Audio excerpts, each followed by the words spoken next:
Senator Graham is on his way and sent word that we should start before he arrives. Today, the Judiciary Committee will focus on two of our most critical responsibilities to the American people: protecting our national security and our Constitution. At the end of this year, an important and controversial surveillance authority known as Section 702 of the Foreign Intelligence Surveillance Act, or FISA, is set to expire. It is worth taking a moment to recall the history of this program.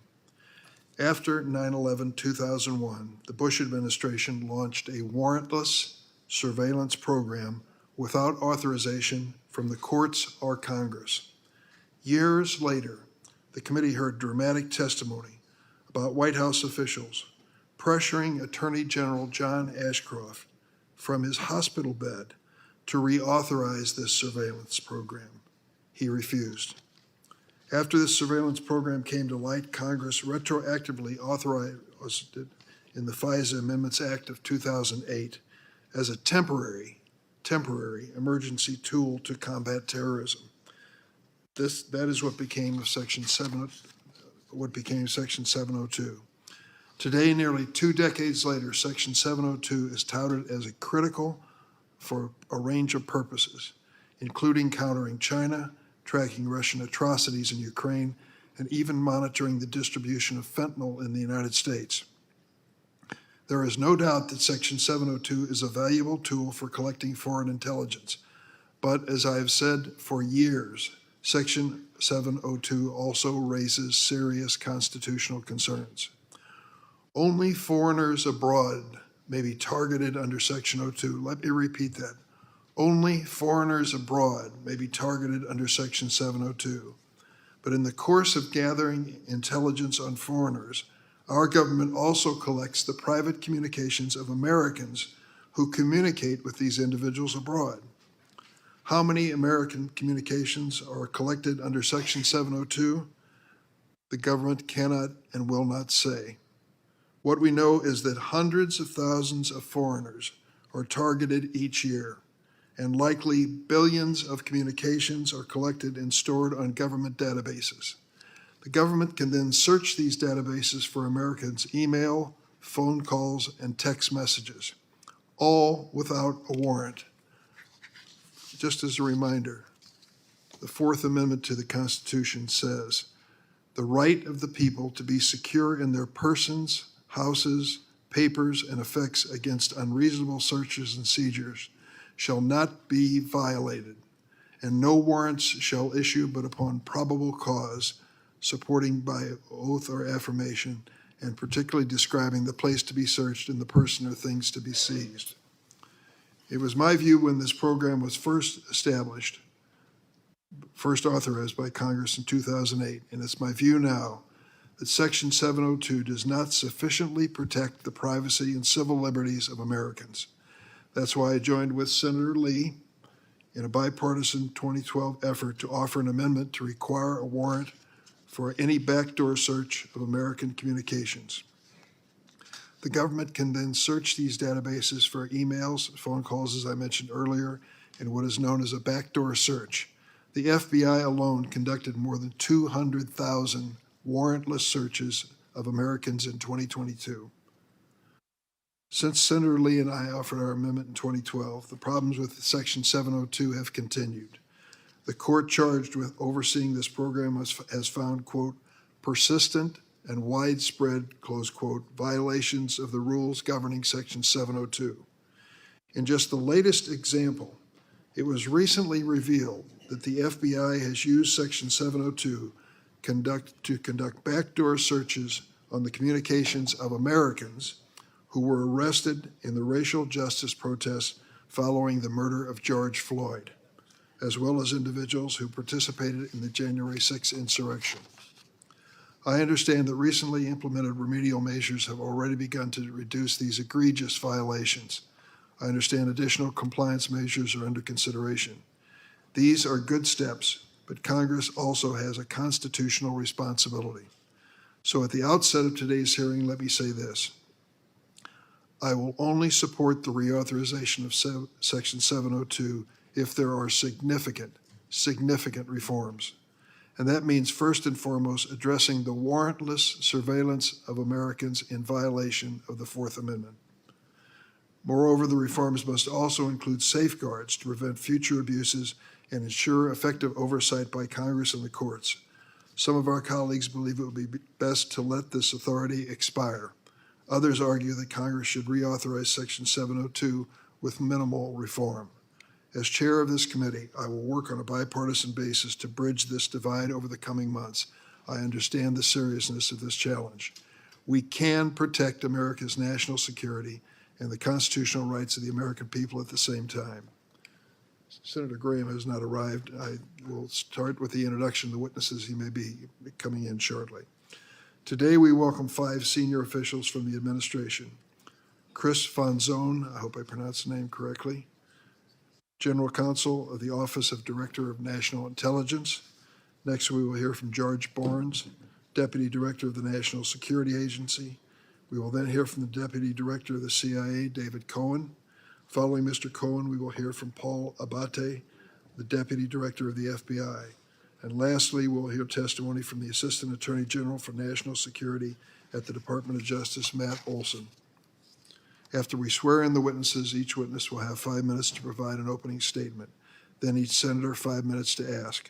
I urge my colleagues to focus their question on today's hearing.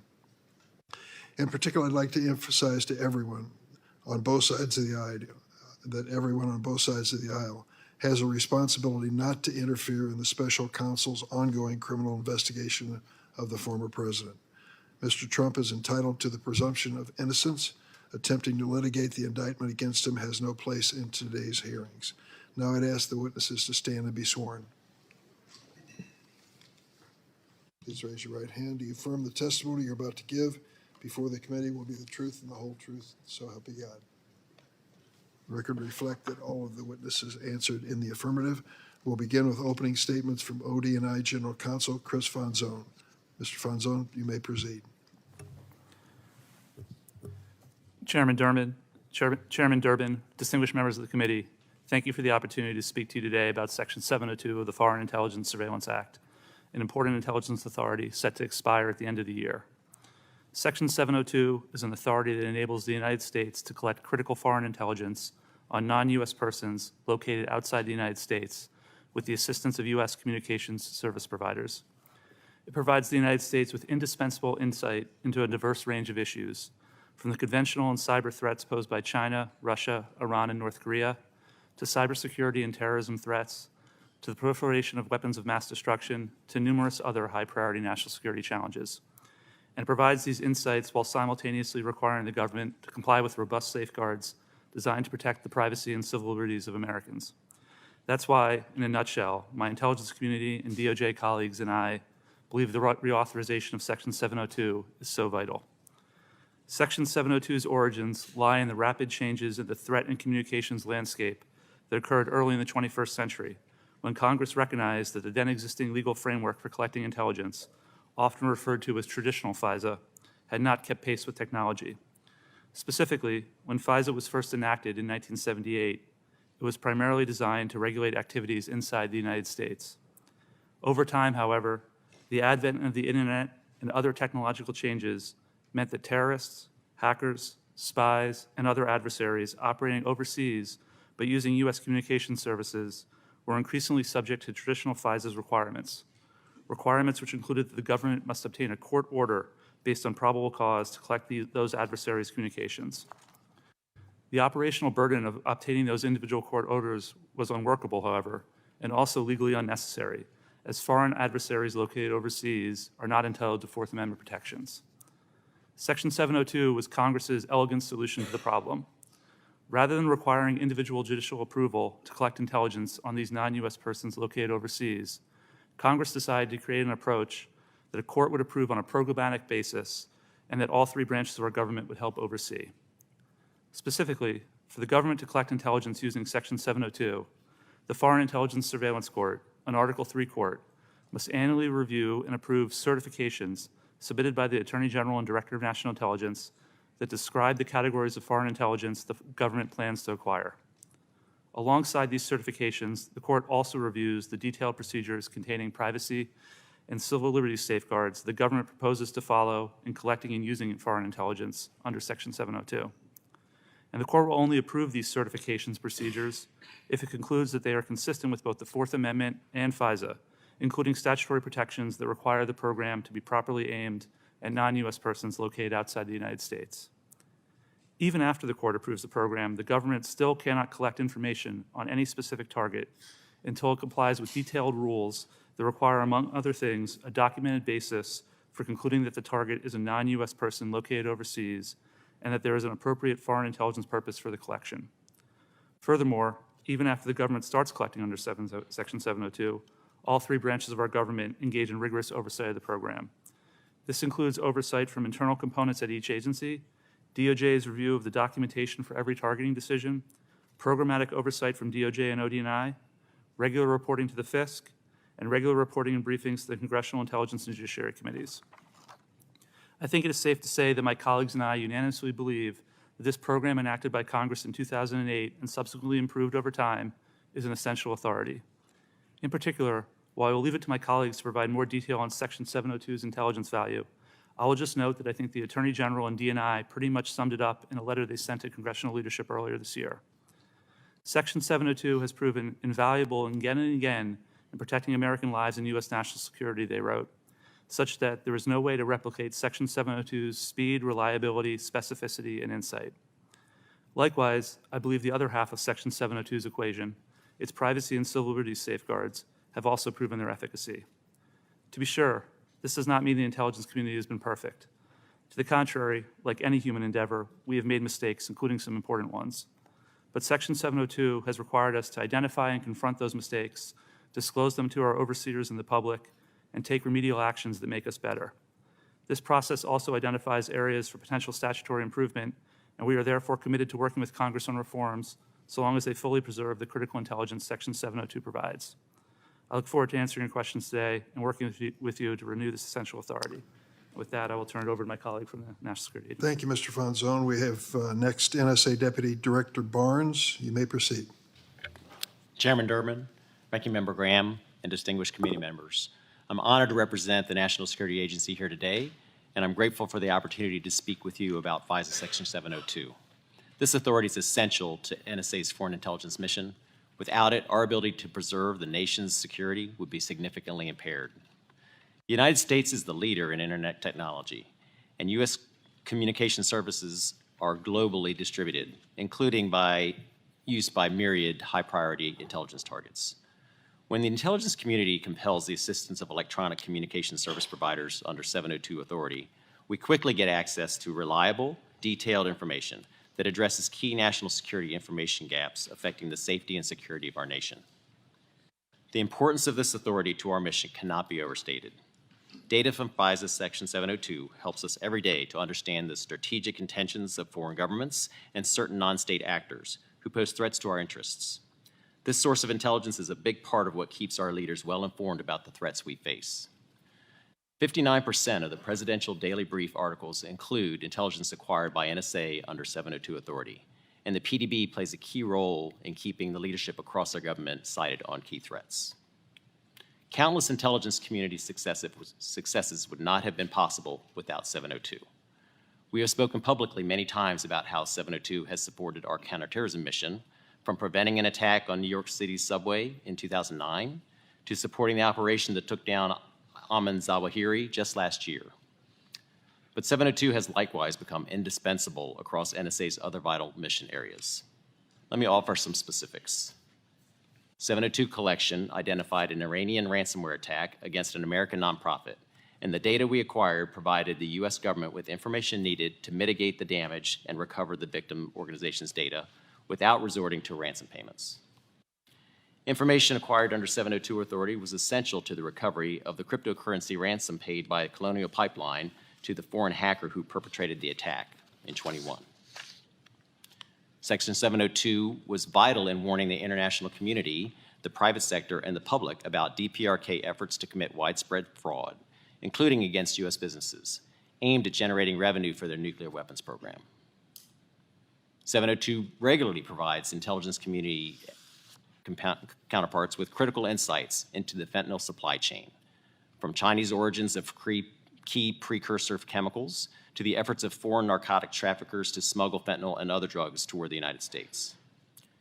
702 has also helped us to uncover despicable atrocities committed by Russia in Ukraine, including the heinous murder of non-combatants and the forced relocation of Ukrainian children to Russia. In every facet of our foreign intelligence mission, 702 is critical, and that's not just an exaggeration. Last year, nearly every item in the presidential's intelligence priorities list was addressed in some way, shape, or form by 702. It's not replaceable. NSA could not replicate intelligence from 702 using other authorities. It's agile, specific, and efficient. The compelled assistance of U.S. electronic communication service providers means that for certain key requirements, we can avoid sending our officers into overseas hostile areas to mount risky collection operations. It means that we can rapidly acquire information about targets in remote and denied areas of the world where the intelligence community has little or no accessibility. It means that when we see a target changing their behavior, we can adapt quickly, ensuring that we do not miss critical leads and details. And importantly, it means that we get narrowly tailored information, the data of specific foreign targets located overseas, communicating information of foreign intelligence significance and value, all in a manner defined by the law, guided by the National Intelligence Priorities Framework, and scoped by the specific certifications approved annually by the FISC. Finally, I'll talk a bit about compliance. NSA has a deep culture of compliance. I'm proud that our workforce is so dedicated to compliance with all the laws and policies that we follow, and those that govern our SIGINT mission, including 702. The DOJ's review and assessment determined that NSA 702 targeting decisions have been over 99% compliant since the last reauthorization, in large part because we have a robust compliance program, including hundreds of dedicated compliance professionals working hand in hand with analysts.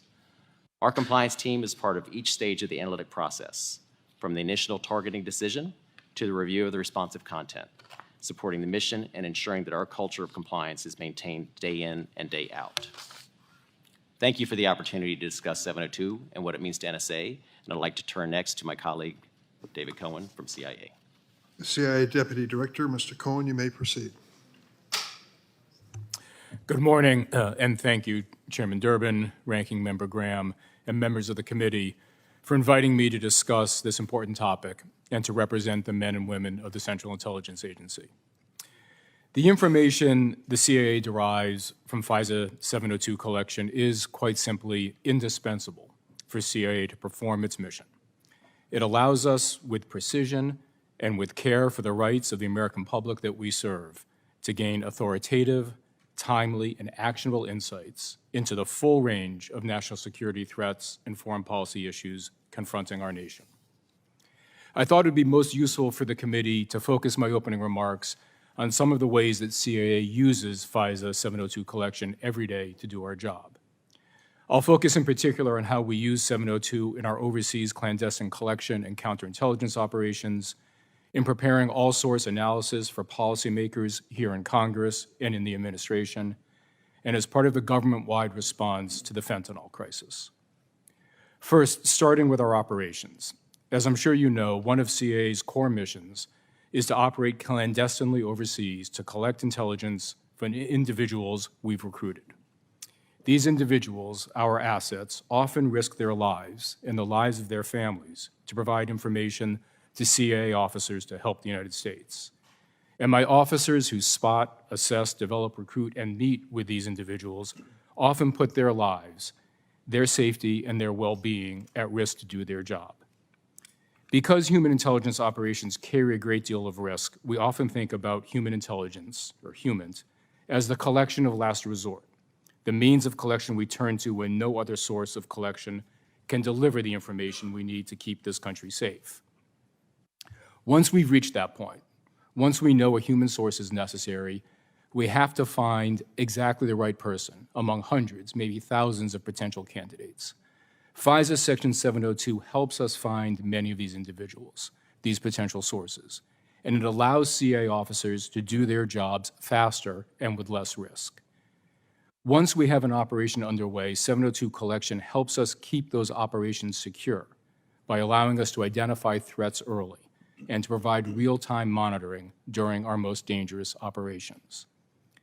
CA officers face unique challenges and threats from all sorts of nefarious actors, from hostile intelligence services trying to identify our officers and our sources, to terrorist groups who seek to harm or even kill them. We take very seriously our responsibility to protect our officers and the people who put their lives on the line to work with us as sources. 702 is quite simply a key tool in our arsenal to help keep both our officers and our assets safe. Section 702 collection plays a critical role in our analytic mission, ensuring we can provide the best possible all-source analysis to policymakers in the administration and in Congress. CA analysts leverage intelligence from every source available: open source information, human, imagery, signals intelligence, and 702 to prepare this analysis. Information collected under 702 is a key piece of that all-source puzzle, and a particularly important one because of its timeliness and precision. The statistics bear this out. As I'm sure you know, one of our primary analytic publications is the World Intelligence Review, known by its acronym, the WIRE. It is provided across the executive branch and to Congress. In the last year, nearly 40% of our daily WIRE articles contain at least one intelligence report derived from 702 collection. In our other analytic products for Congress and the administration, including the Presidential Daily Brief, the numbers are similar.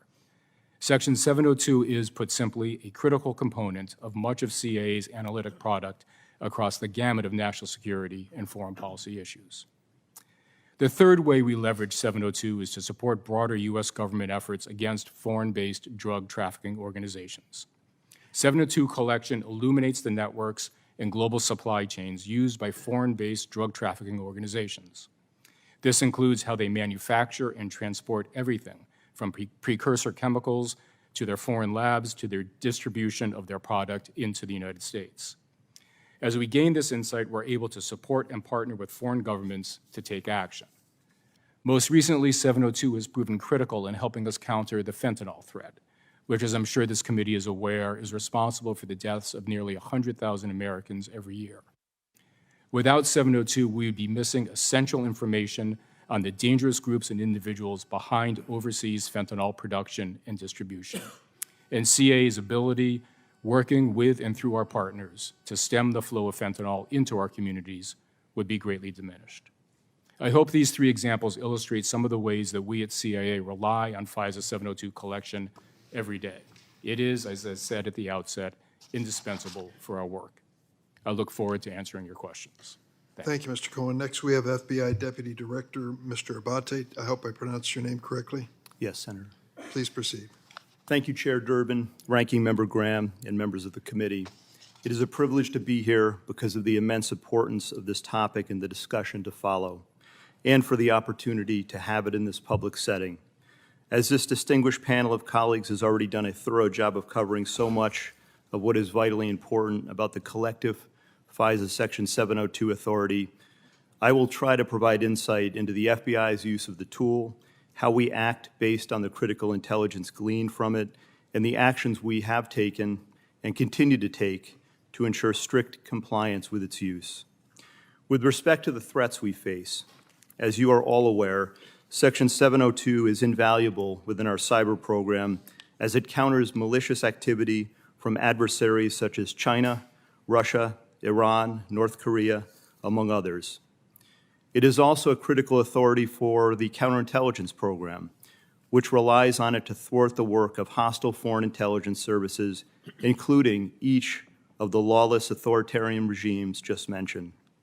And our counterterrorism operators depend on it to stop foreign terrorists, those who detest American values, freedom, and our way of life, and who seek to attack our country, take lives, and cause harm.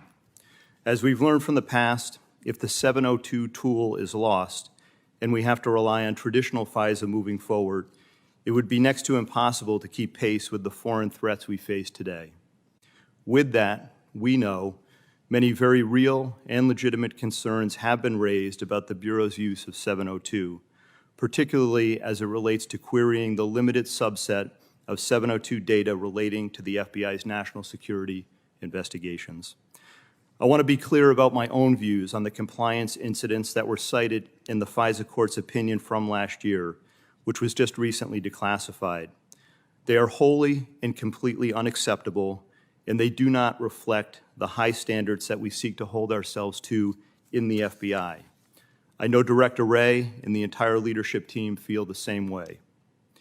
It is important to keep in mind that all the incidents cited in that 2022 FISA court opinion predated a set of major reforms that the FBI instituted in 2021 and 2022 that were designed to address the root causes and eliminate incidents like these, from changes in our IT systems to our internal approval processes to training and to accountability.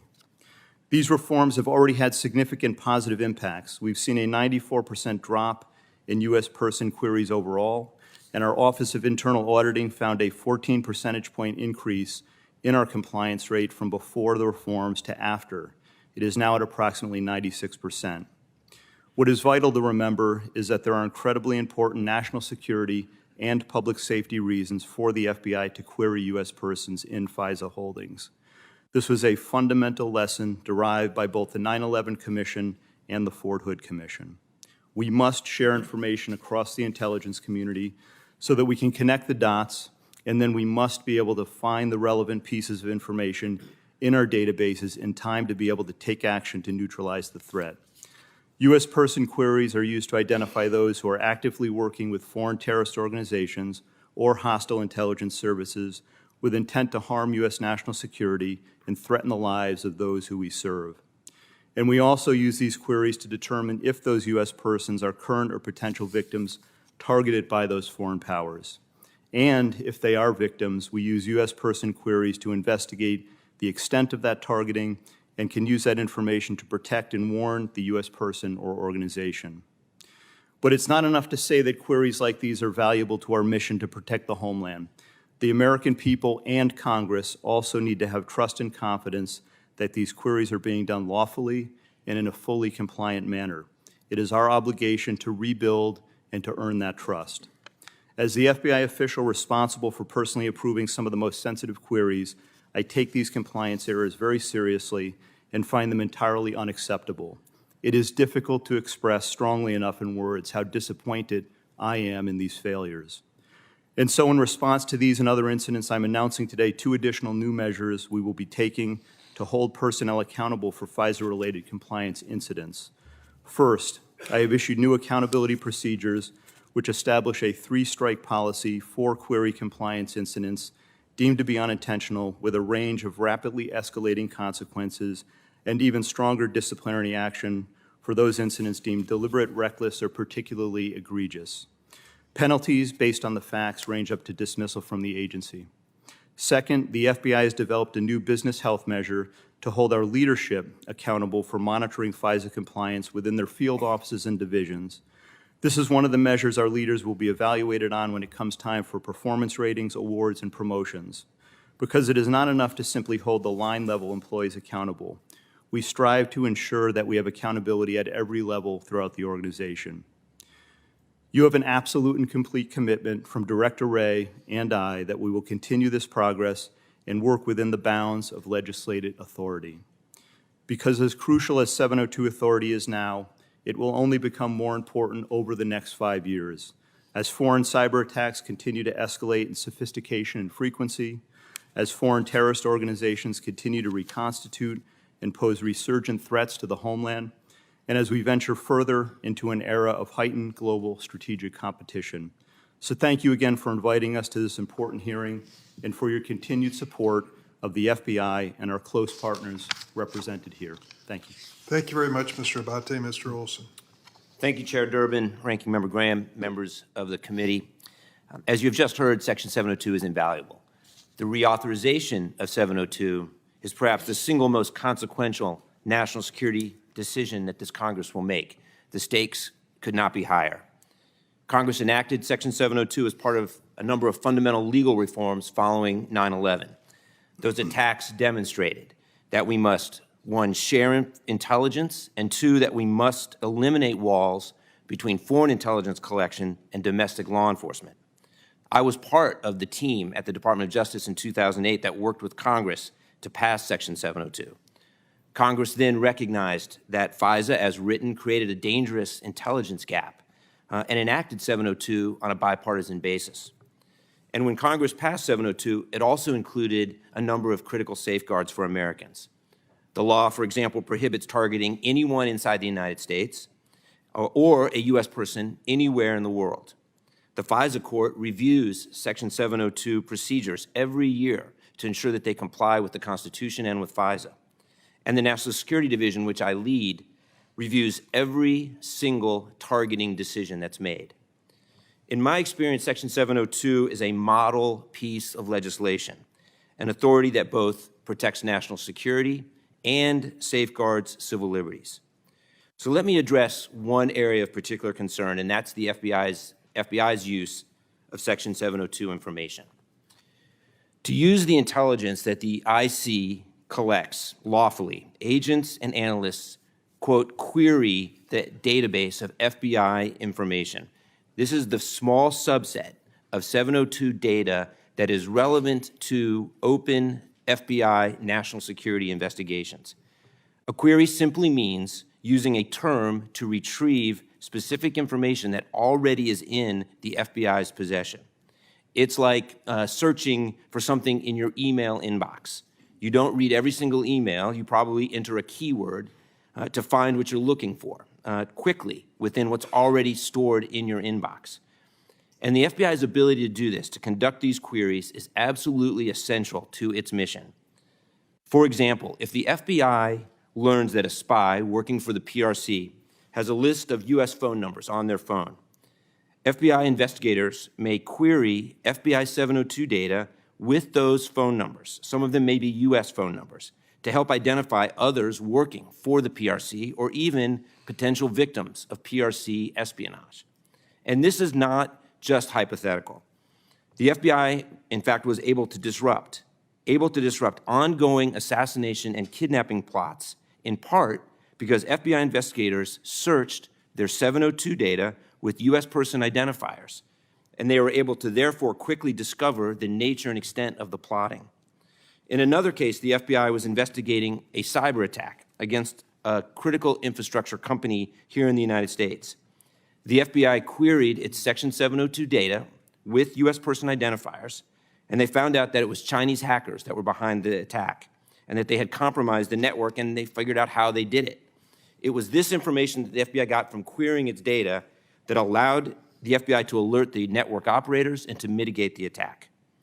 Ultimately, the FBI is the single organization represented here with the responsibility and the authority to take action inside the United States to protect our national security, whether that's to identify and disrupt terrorism attacks, espionage, or cyber threats. And the FBI's ability to quickly review its Section 702 data is an essential tool for that mission. The FBI, however, must safeguard the rights of Americans. In recent years, we have identified and reported serious compliance issues with FBI's U.S. person queries. And let me be clear, I join with Deputy Director Abate. These compliance problems are not acceptable. They have eroded public trust, and I am not here to defend them. Indeed, when we identified these problems, the Attorney General directed the FBI to make significant changes to their systems and their policies and their training, changes that have already proven effective in improving compliance. But this is an ongoing process, and as the Deputy Director testified, the FBI is imposing new measures for compliance and new measures for accountability. And we are continuing to review the FBI's performance for ways to improve. We are committed to working with you and with the rest of Congress on potential reforms. As we work with you on this effort, we must ensure that any changes we make also preserve Section 702's essential effectiveness as a national security tool. In the end, we must not forget the lessons of 9/11. Unduly limiting the FBI's ability to access lawfully collected information and imposing artificial barriers between foreign intelligence and criminal investigations will set us back decades. It will put our nation at grave risk. Section 702 has proven to be an irreplaceable authority that enables our entire intelligence community to work together to collect and to share and to use the information that's necessary to protect our country. Thank you. Thank you, Mr. Olson. Before I start the questioning, I'll recognize Senator Graham for an opening statement. Thank you, Mr. Chairman.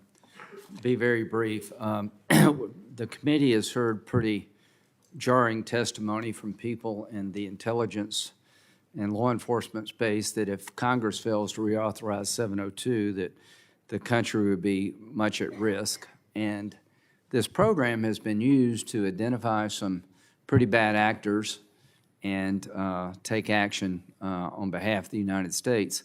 The abuses that you talked about, I'll talk to you about in a minute, but I guess what I'm trying to tell my constituents back home, the threats to the country are growing, they're not lessening.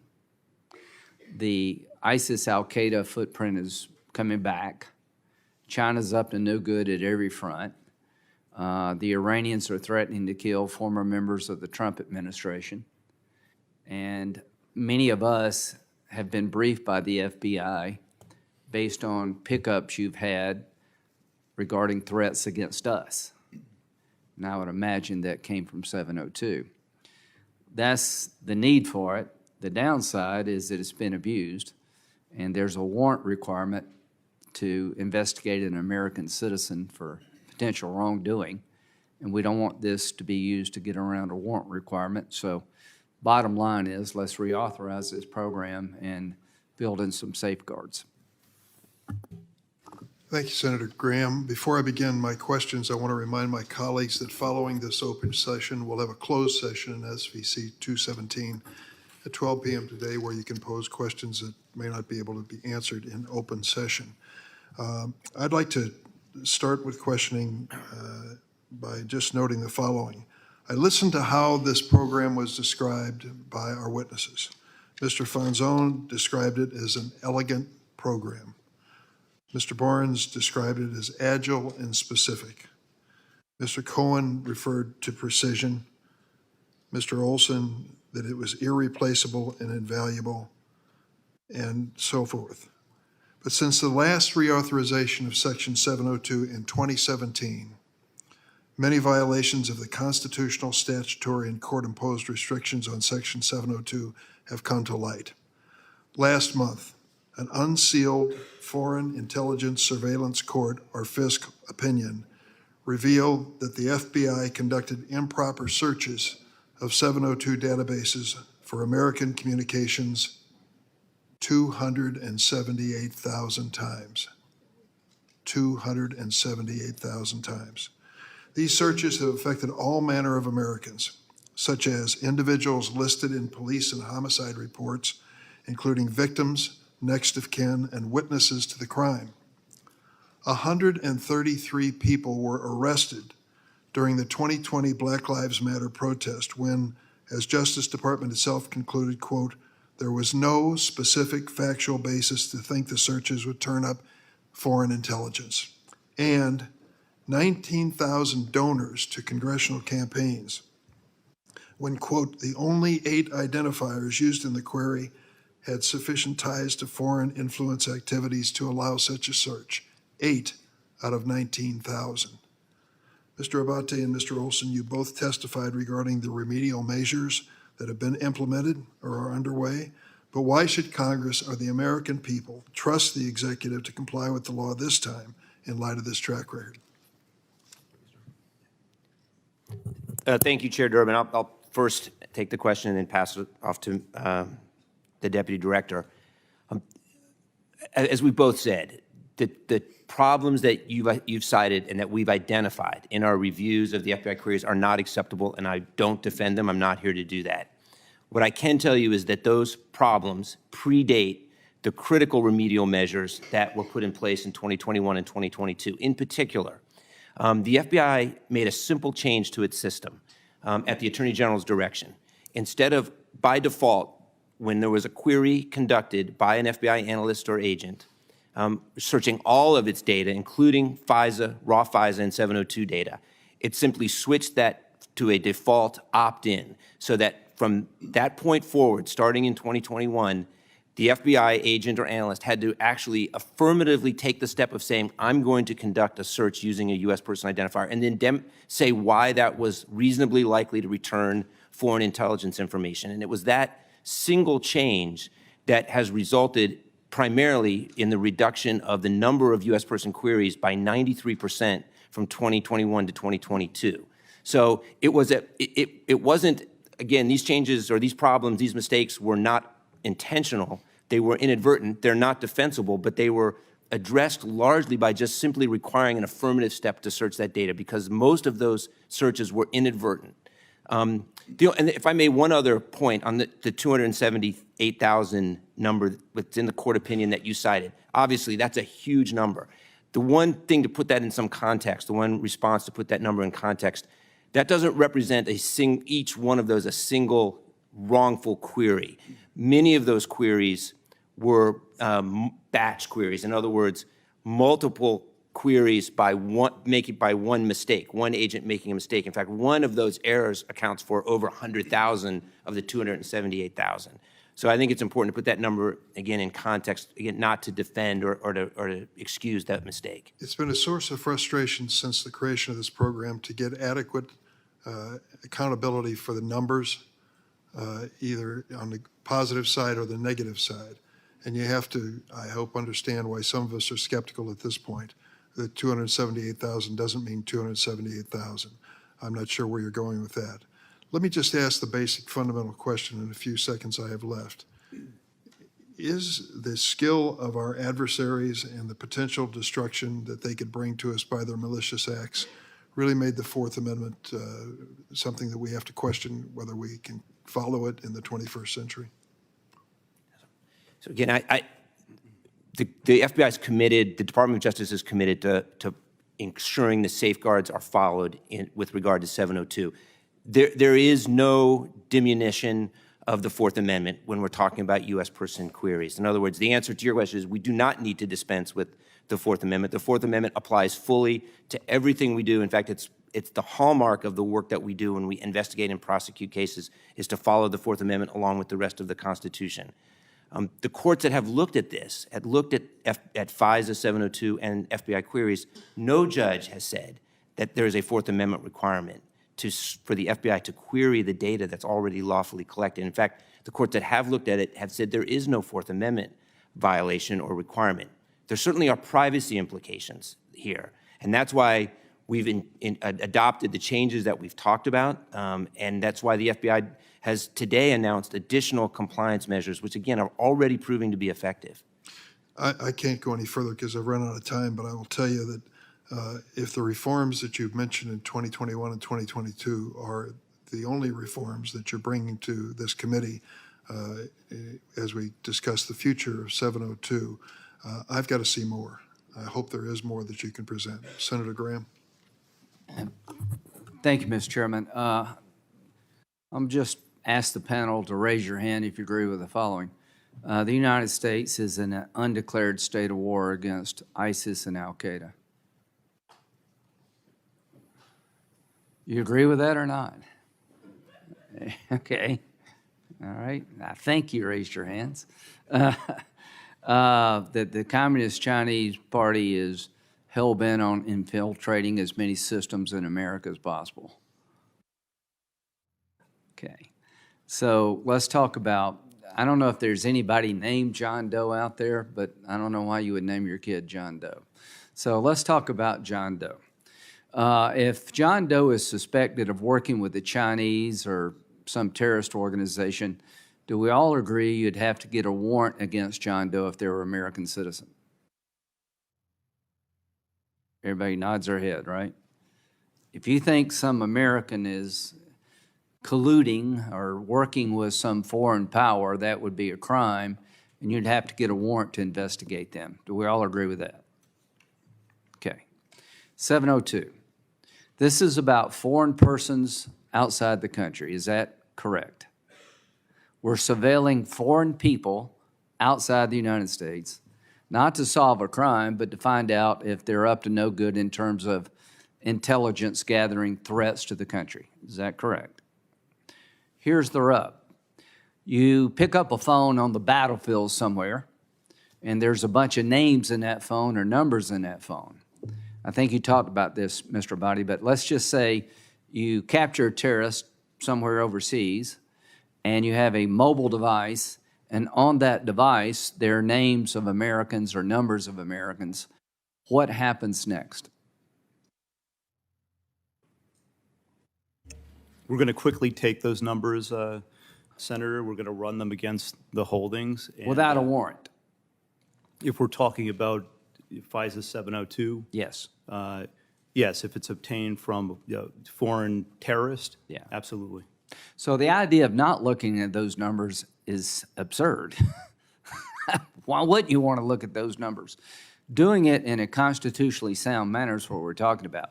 So what would you do? You would ask the system what? We would be looking connections around the world, and specifically in the United States. We would want to know if that terrorist is working with someone So in if the he United called States. John Doe in Cleveland, Ohio, and you pinged the system and there is communications between the terrorist device and John Doe in Cleveland, Ohio, what would you do next?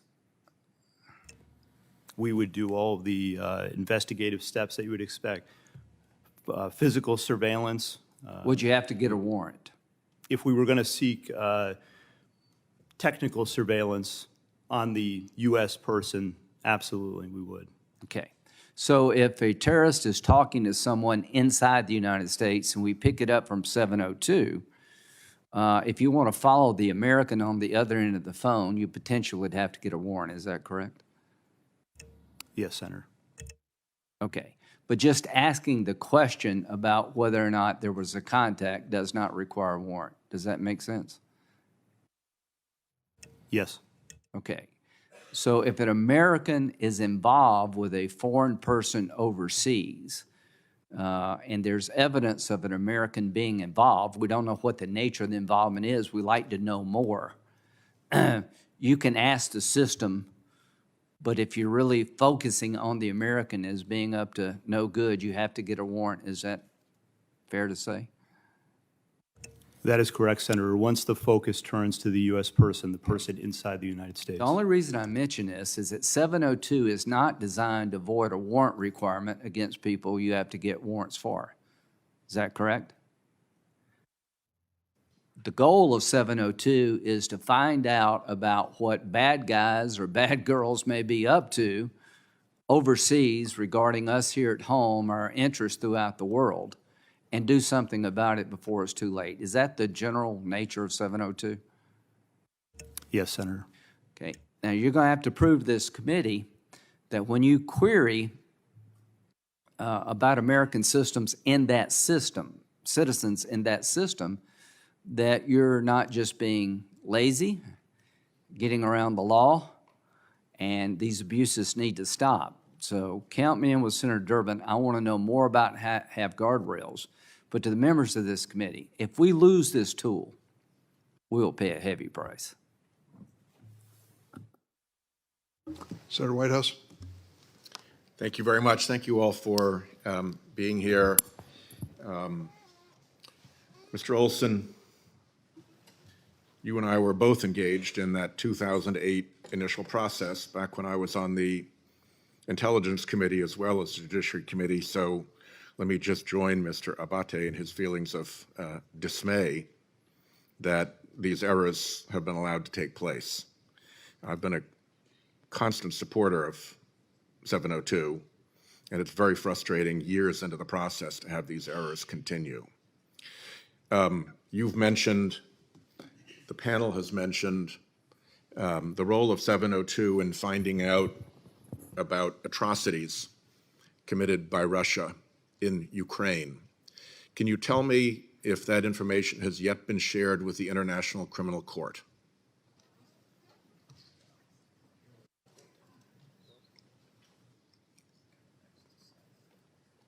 I'm not sure. I defer to my colleagues about whether it has or not.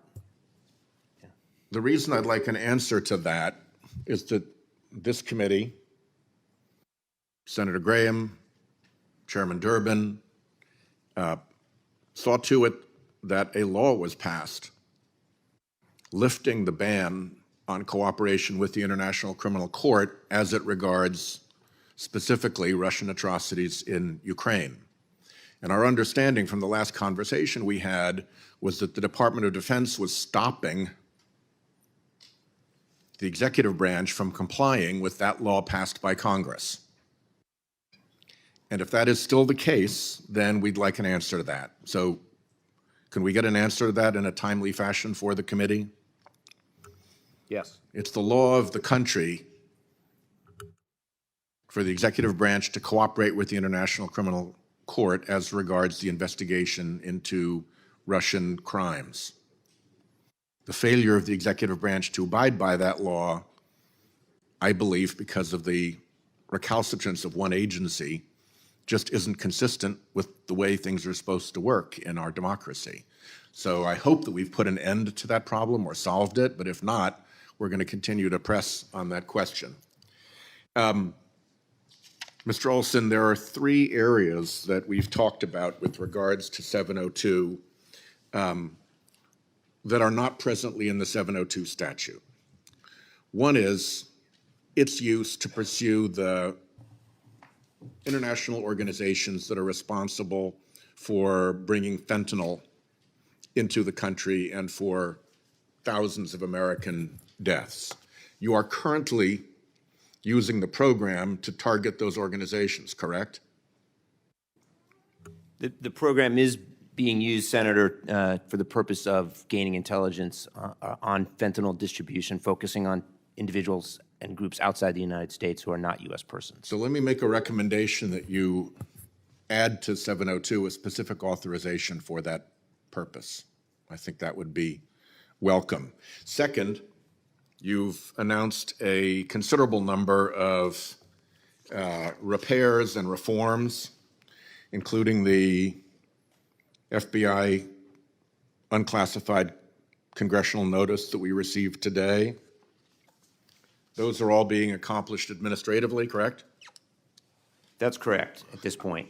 I would strongly recommend that you take as many of those as you feasibly can and bake them into the law. So work on an amendment that incorporates those reforms so that it now is part of the 702 law that we will be voting on. The third is that you have mentioned the role of 702 in supporting American victims of foreign intelligence breaches. Very often it's a company that is having information stolen out of it, often by PRC-related entities. And the way you find out about it is that through 702, you pick up the contact with the American company. Now you have the ability to go to the American company and say, hey, you have a problem, and help them defend themselves. Is that an accurate description of the way that transpires? Absolutely, both through direct means as well as cyber means is the way we've seen those types of intrusions occur. So I would also recommend that you add to 702 specific authority related to the support for American victims. There's no reason that should hide that aspect of the program under a bushel. And once it's part of the program, there's no doubt that that's a legitimate way for the executive branch to proceed. With that, my time is up. I thank you all for your service and yield back to the chairman. Thanks, Senator Whitehouse. Senator Grassley. Mr. Fonzone, you can't have meaningful discussions about reauthorizing 702 when government reports and court opinions are heavily redacted and hidden from the public. Will you commit to declassifying information about the FISA abuses and procedures before the 702 reauthorization deadline? And if you can't say yes to that, why not? Yes, Senator, thank you. I think we've recently released a FISC opinion that declassified and a bunch of information, and the law already requires us to review FISC opinions for classification and release them to the public, and we're committed to making more information public about Section 702 to assist Congress and the public in its consideration of renewing this authority. Mr. Olson, I heard you say in your opening statement about processes you're taking to make sure that people that are abused or people that abuse this process are going to be held accountable. You heard about the 278,000 times that it was violated. What is the Justice Department doing to punish folks who have already abused FISA? Senator, thank you for that question. And again, compliance includes rules and procedures, but it only works if you have accountability. And that's why the FBI has instituted a comprehensive approach to accountability for the agents and analysts who use FISA but abuse the rules.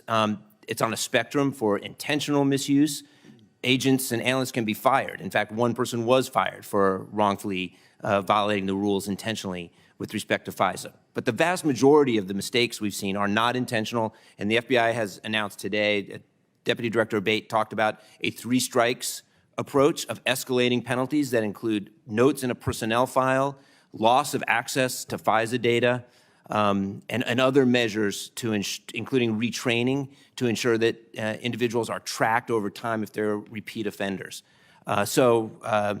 There's, again, a range of repercussions and discipline, and I know the Deputy Director and the Director of the FBI take this very seriously. Okay. Mr. Abate, I'd like to have you describe for me the process and procedure that the FBI should normally follow when receiving criminal allegations from a trusted FBI source that an office holder engaged in bribery. For example, if the allegations include reference to evidence that would prove or disprove the bribery scheme, would standard procedure, operating procedure require the FBI to seek out that evidence?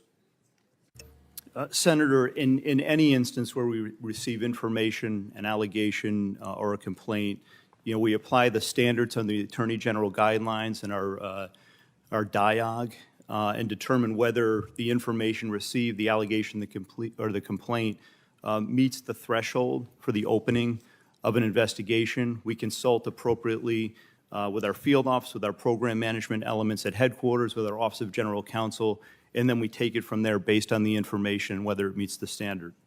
So that's the investigation process that should have been followed with respect to the 1023. Apparently that process wasn't followed. For the sake of restoring credibility, the FBI must explain itself sooner rather than later.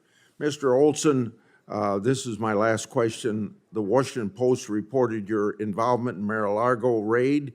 It wrote that, quote, FBI agents on the case worried that prosecutors were being overly aggressive. And further quote, Olson appealed to senior officials in FBI headquarters to push their agents to conduct the raid. Did you communicate with senior officials at FBI headquarters to push their agents to search Mar-a-Lago? Senator, our solemn responsibility in every case is to follow the facts and the law, and to do so without fear and favor. We are absolutely committed to the impartial administration of justice and to upholding the rule of law, which includes applying the law equally to everybody. As I'm sure you can appreciate, that matter is under the auspices of the Office of the Special Counsel, and I'm not going to comment further on it. Is the Washington Post right or wrong? So that's a matter that's pending, and it's an ongoing matter, and it's being handled by the Office of the Special Counsel. So I'm sure you can understand that I'm not going to comment further. Okay, thank you. I yield. Senator Klobuchar. Thank you very much, Mr. Chairman. Thank you, all of you, for your good work. I'll start with you, Deputy Director Cohen. I know Senator Whitehouse asked Mr. Olson about the use of 702 when it comes to drug trafficking, and I wanted to kind of dig down on that just because we're seeing more and more fentanyl kill people, and also more available on the internet, sometimes, many times unknowingly, when people are purchasing other pills that shouldn't be on those platforms. Without getting into specifics, how is data collected under Section 702 been used to disrupt trafficking networks and prevent fentanyl and its precursor chemicals from entering our communities? What work is being done? Thank you for that question, Senator Klobuchar. So we use Section 702 collection on foreign persons overseas, query the database to identify individuals tied to organizations that are involved in drug trafficking and in fentanyl production in particular. It helps us illuminate where the precursor chemicals are coming from, often from China, how those chemicals get to overseas, oftentimes to Mexico, not invariably, but oftentimes to Mexico, as well as how some of the pill presses that are used to manufacture fentanyl are acquired again overseas and brought into Mexico for use, including by organizations such as the Sinaloa cartel.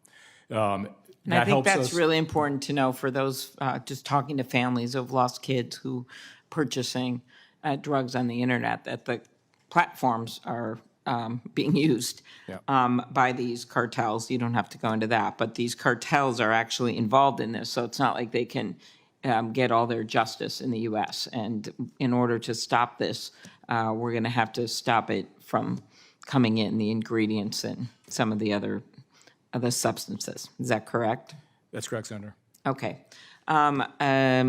Deputy Director Abate, I appreciated Senator Durbin's words about making sure that these reforms continue and that they are, I appreciated what you announced today and that there'll be changes to the existing 702 authority.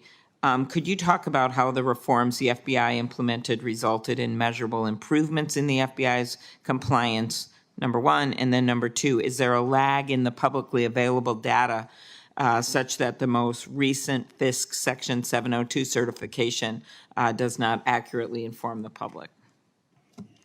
Thank you, Senator. Yes, with respect to the reforms that we've already put in place, as the Assistant Attorney General noted, we've seen significant progress. Just the one that Mr. Olson cited on having our personnel opt in year over year resulted in a 90-something% decrease in overall U.S. person queries. So we've seen significant progress there, along with the other reforms that we've implemented. On batch queries, which are anything more than one, we had put in place a requirement that for any batch queries over 100, it would require attorney review from our Office of General Counsel. I've taken that even further now because I saw some recent examples, again, where I was disappointed in the compliance errors. So we've actually cut that down now so that any batch query of any number is going to require attorney review from our Office of General Counsel going forward. We're also requiring written justifications for our personnel when they're endeavoring to make a U.S. person query. And we're going to continue to iterate on that. We view it as an ongoing process, and we're open to any and all further reforms in working with the committee and members here. And we're not going to stop until we've achieved 100% compliance. Okay. I was going to ask Mr. Olson if you wanted to add anything, but before that, quick, how has the FBI used Section 702 to critical infrastructure and businesses to protect them from ransomware and other cyber threats? Because we certainly have been seeing a surge in those. Yes, Senator. As we said, it's a vital tool. Some examples have already been provided. It's with regularity that we see that. It's helped us literally identify potential victims in the United States, both individuals and companies who are either being targeted for cyber attack or in the midst of an attack, already have been. It's allowed us to get in front of that, particularly with regard to our critical infrastructure, to warn victim companies before they're hit and prevent the harm from occurring from adversaries like China, Russia, Iran, North Korea. And it's been, without it, we would not have been able to achieve that goal. And, Okay, to because protect you our had some country and major protect people. prosecutions. Could I just, just ask Mr. Olson, it appeared he had something you wanted to add on the reform front? If I may, just 2 quick points, Senator. One, on your cyber question, one example is the notorious Colonial Pipeline attack, where 702 collection helped us both identify the hacker and it enabled us to recover most of the ransom money that had been paid. Secondly, your question about the certification and the FISC opinions, there is a 2023 opinion that is now going through the declassification process that will come out shortly, and which does identify some additional improvements in FBI compliance. Not 100%, there are still problems and things that we're still working on. That's part of the deal, but it does identify that the FBI has continued to improve its compliance over the past year. Okay, thank you very much. Senator Cornyn? Thank you, Mr. Chairman. I haven't heard anyone say that 702 is not essential to our national security. And I believe it is essential to our national security. So I'm delighted to hear that people are saying that, not claiming that we can do away with it. But what you're also hearing is a lot of skepticism, even distrust of the intelligence community based on abuses that have been well documented. And as you know, once that trust is lost, it's hard to earn it back. So we're at a little bit of a crossroads here. I'll remind you that it was just a few years ago where we tried to reauthorize Section 215 of the Foreign Intelligence Surveillance Act, and were unable to build a political consensus to do that. So I do believe your testimony that this is important to our national security. So the question is, how do we work together to regain the public's trust and the confidence of members of Congress will be asked to vote in favor of some reforms. Mr. Abate, you've talked about the work that's been done at the FBI, and I had the opportunity to go look at how the FBI's reforms, not the ones you mentioned today, but the others, in terms of querying FISA information, how those work. Would you have, or the FBI director, have any objection if those reforms that you've announced, that the FBI's announced, were codified and written into the law as opposed to just policies of the agency? Thank you, Senator, first for visiting with us at FBI headquarters and taking the time. We would not have any objection at all from the FBI standpoint to codifying any and all of the reforms that we've put in place and future ones as well. And Mr. Abate, I was struck by the fact that when the FBI is doing an investigation, an agent's not just sitting down and doing a query of foreign intelligence information lawfully collected. You're actually engaged in querying more than 100 different databases. Is that correct? Yes, Senator. I don't know the exact number of databases, but we do have quite a few. And so this is not agents sitting down and just looking at foreign intelligence surveillance. They're looking for all the data points to be able to put together an investigation into potential intelligence vulnerabilities or to pursue perhaps crimes. So there has been some suggestion, and I'll throw this open maybe to Mr. Olson. There's something known as Executive Order 12333, which again, by definition, is something that the President of the United States has done without congressional input or interaction. But there's been a question raised as whether, if 702 were to go away, does Executive Order 12333 provide the tools necessary to protect our country? I'll answer, and maybe Mr. Fonzone might have an answer to this as well in his role as general counsel for the DNI. But the short answer, Senator, is no. And the reason the answer is no, and flatly no, is that Executive Order 12333 does not allow for the critical piece that 702 does, and that is compelling the support and compliance of private electronic communication service providers. In other words, the real genius behind Section 702 was, yes, it's focused outside the United States on non-U.S. persons, but it also allows the government to compel the assistance of a provider inside the United States, which are often the ones that are providing support or communication support to the individuals that we're targeting outside the U.S. Mr. Cohen, obviously Congress is very much engaged on a bipartisan basis in supporting the Ukrainian people in light of the Russian invasion of their country. And the other sort of major issue that seems to enjoy broad bipartisan consensus is defending our country against the aggression of the People's Republic of China. Could you speak to how 702 is important in terms of both of those matters? Senator Cornyn, I will say, for both of those efforts, 702 is involved. I can go into more detail when we go into closed session, but we and with our colleagues in the intelligence community rely on 702 to identify foreign intelligence information that is useful for our analytic work in providing products to Congress and to the administration in the Ukraine context, understanding what's happening there, as well as a whole host of products that we write with respect to the challenge that we're facing from the People's Republic of China. But I'm happy to go into more detail in the closed session. Thank you. Thank you. Thanks, Senator Cornyn. Senator Blumenthal. Thanks, Mr. Chairman. I will be interested in hearing how 702 has been useful with respect to both Ukraine and China. I can certainly understand as to China. I wonder if you could give us a little bit more, even in this public setting, about how it's been important to our assistance to Ukraine in its fight against Russia's criminal, murderous aggression. Senator, let me take a shot at that, but mindful that I do think that some of the real substance would be better discussed in closed session.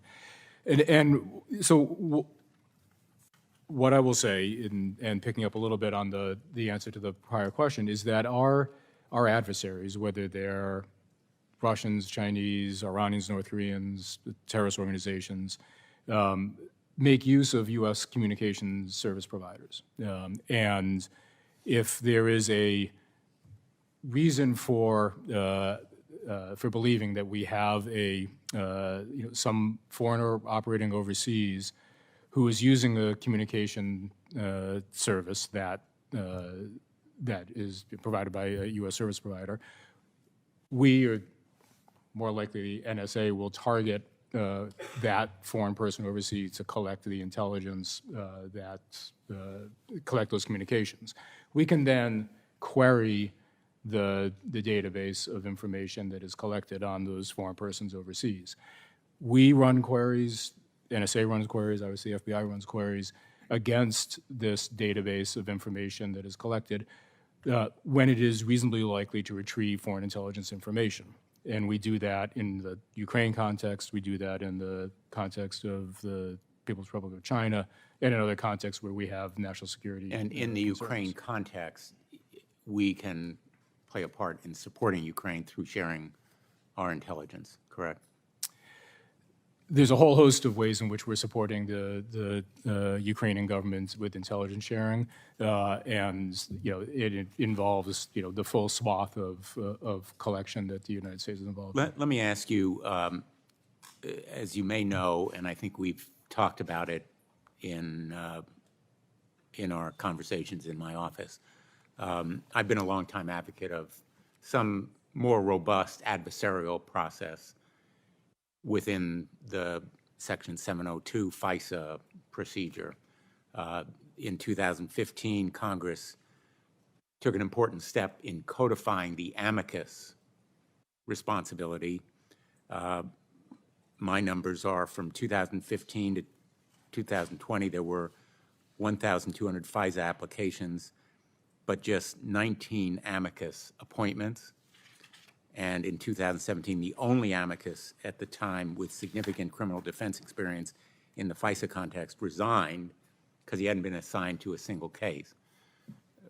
Those numbers tell me that the present amicus process is not providing really robust or sufficient adversarial procedure, when we all know as lawyers that our justice system thrives on the adversarial procedure. This area is the one part of our justice system where we have no such adversarial process because the subjects of 702 collection likely will never learn that they've been the subject of this process. So what is your position on this issue?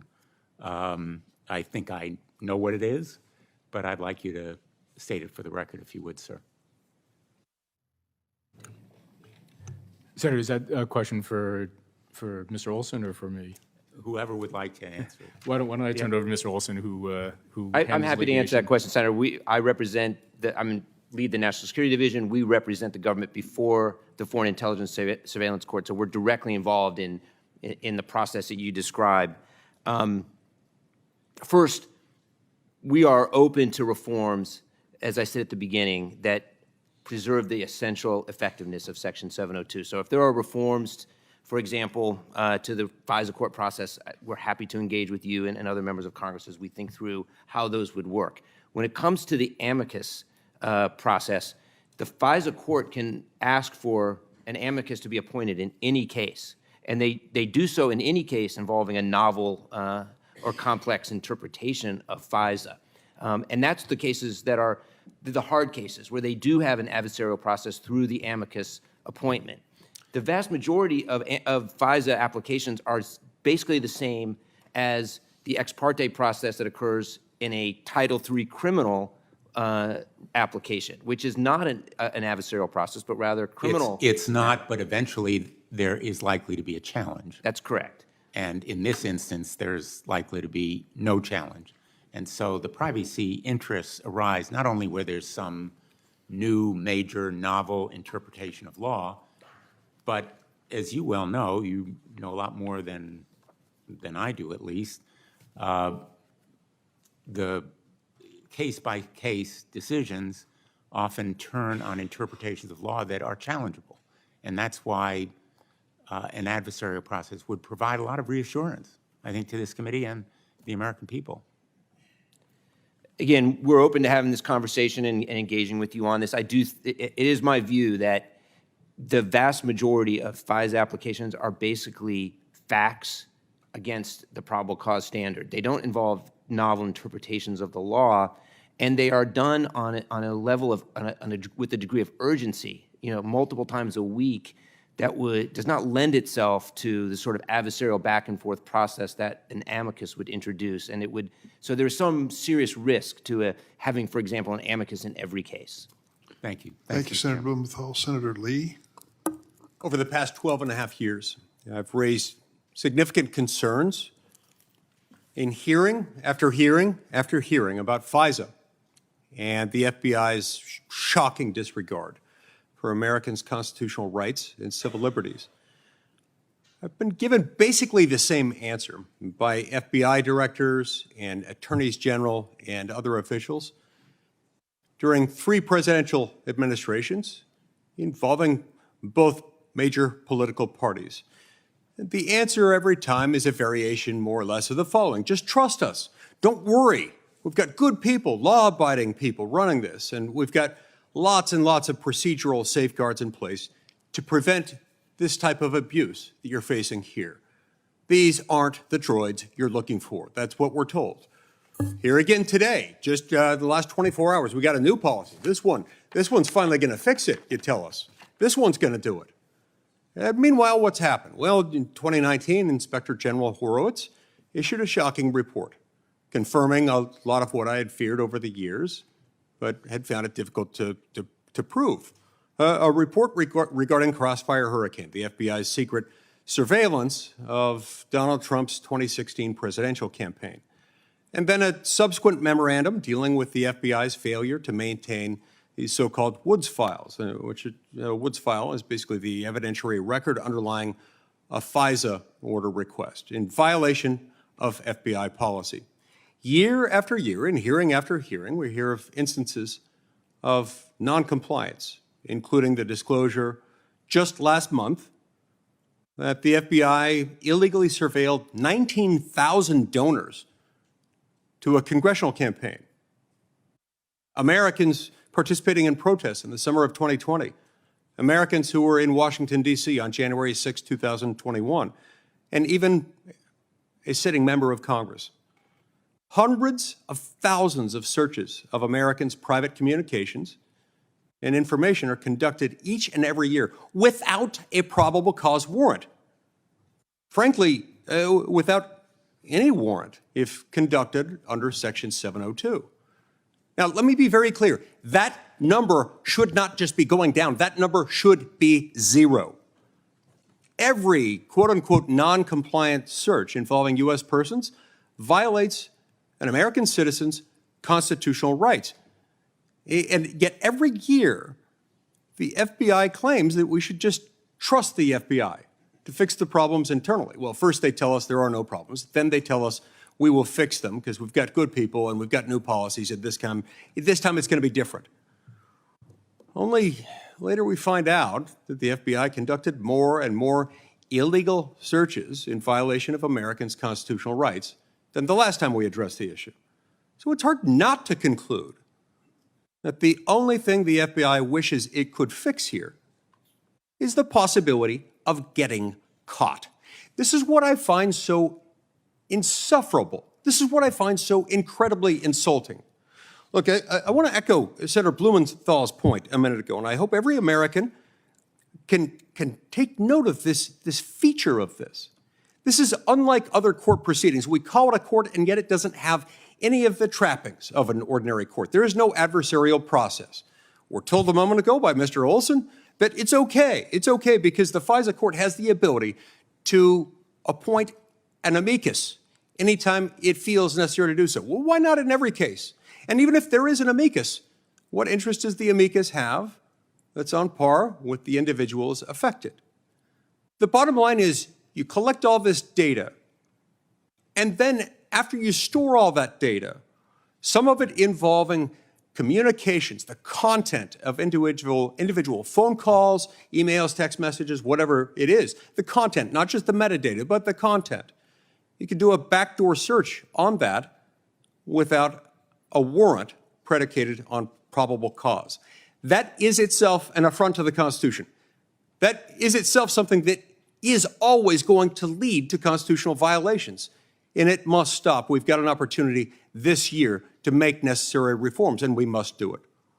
But while we've got you here, Mr. Olson and Mr. Abate, why should we ever trust the FBI and the DOJ when it comes to this issue, whether under the current administration or under a future leadership? Why should we ever trust the FBI and the DOJ, again, to police themselves under FISA when they've shown us repeatedly for more than a decade that they cannot be trusted to do so? Senator, thank you for the question. Obviously, Section 702 is an invaluable intelligence tool. That's beyond dispute. It's also one that's very powerful, and it must be used responsibly. And I share the frustration that you express with the lack of compliance that we've seen in past years from the FBI. I'm not here to defend those compliance problems. What I can tell you is that those compliance problems predate some of the very significant changes that the FBI has put in place. I will not say that compliance problems will be zero next year. We are not saying it, as I think you mentioned, that we say we're done. This is an ongoing process. We will continue to try to improve. We will work with you and your staff and other members of Congress to make sure that we're implementing procedures and policies, training, and other measures to continue to drive down these errors and compliance problems. But in the end, the tool itself is so incredibly important to our national security that I believe that its essential effectiveness must be preserved. Mr. Abate? Senator, thank you. I share your concerns as well, and I take this seriously. And with regard to the FISA 702, since I've been in this role and under the leadership of Director Wray, we've made significant changes, ones that have never been made before, and there has been a lot of progress, but we're not going to rest on our laurels. We're going to keep driving ahead, continue to implement reforms as required, taking guidance and counsel from the committee and other members. With regard to Crossfire Hurricane, what happened there was wholly unacceptable. We agree with the findings set forth by Inspector General Horowitz and Special Counsel Durham. We've acknowledged that in the past, and that's 2017 and earlier that conduct occurred, not under Director Wray's leadership or when I was in this position. We have an entirely new leadership team. We've implemented very strong corrective actions, the poor decision-making, the grave errors of judgment, the misconduct, the lack of rigor investigatively that occurred there, totally unacceptable. We reject it. We hold people accountable for that now. And everything that we've done on the work, on the mission since that time, we've worked to avoid those mistakes and apply the lessons learned of the past. And anyone we find who goes against that, they are not going to work in the FBI and they will be held accountable for that period. Great to know. Congress has got to fix this problem and stop trusting the surveillance state to fix it. It can't, it won't. We know that because it hasn't. Thank you, Senator Lee. Senator Hirono. Thank you, Mr. Chairman. Mr. Chairman, I share your concerns about the regarding U.S. person queries without warrants and the concerns expressed by a number of my other colleagues. So this is one of the reasons that I have not been able to vote for reauthorizing 702. And when I'm thinking about a warrant in this context, I am thinking about something much less involved than a typical FISA order, and much more like the search warrants that are issued in countless courthouses in our country every day. Last year, federal magistrate judges considered over 140,000 search warrants. Probable cause is not a high bar, and magistrate judges are used to evaluating it. Different provisions of FISA already allow federal magistrate judges to issue certain FISA orders, and I would support a discussion about expanding that authority to this context. For Mr. Olson, so you've had a chance to, we have met to talk about why can't we have a warrant requirement. The department opposes a warrant requirement because you argue that many of the queries are done before the FBI has probable cause, which says to me that if you had to meet a probable cause requirement, that would already decrease the number of applications. So do you have any reaction to the idea of using federal magistrate judges in a warrant requirement process? Thank you, Senator, and I appreciate the opportunity to meet with you and your staff and to discuss these important issues. The warrant requirement that has been discussed when it comes to Section 702, I think is not workable and not legally required, and let me explain why.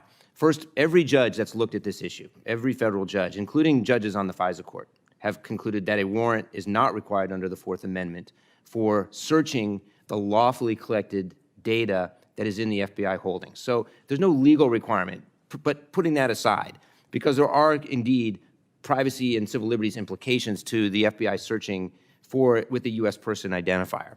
The fundamental problem is that such an approach would be unworkable, and I go back to the hypothetical that Senator Graham described, which is assume the military, our military obtains a cell phone in Syria, and that cell phone has 100 phone numbers on it.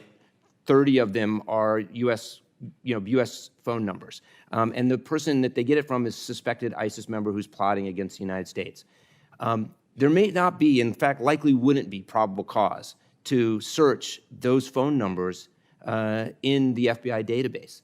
But with time being of the essence, it's absolutely critical that the FBI, along with other components within the intelligence community, take those phone numbers and determine whether or not we have an ISIS operator inside the United States who's plotting an attack. So we would not have probable cause. We wouldn't be able to take that step. It's not legally required. And if we were required, the sheer number of such requests would simply overwhelm the system. There's no number of FISA court judges or even magistrates who would have clearances, for example, who could possibly manage the number of queries. So it's both not legally required and it's not workable, and it wouldn't protect us. You mentioned that all of the courts that have addressed the issue of Fourth Amendment issues, that they have all found that Section 702 does not require such warrants, but I have information that that is actually not the case. I don't know what specific questions were before particular courts, but several judges, including a unanimous panel of the Second Circuit Court of Appeals, have raised constitutional concerns. And you note that you would want a U.S. person inquiry in the instance where there is a definite connection with a terrorist, for example, but how do you justify the querying of American protesters, for example, or people who have made contributions?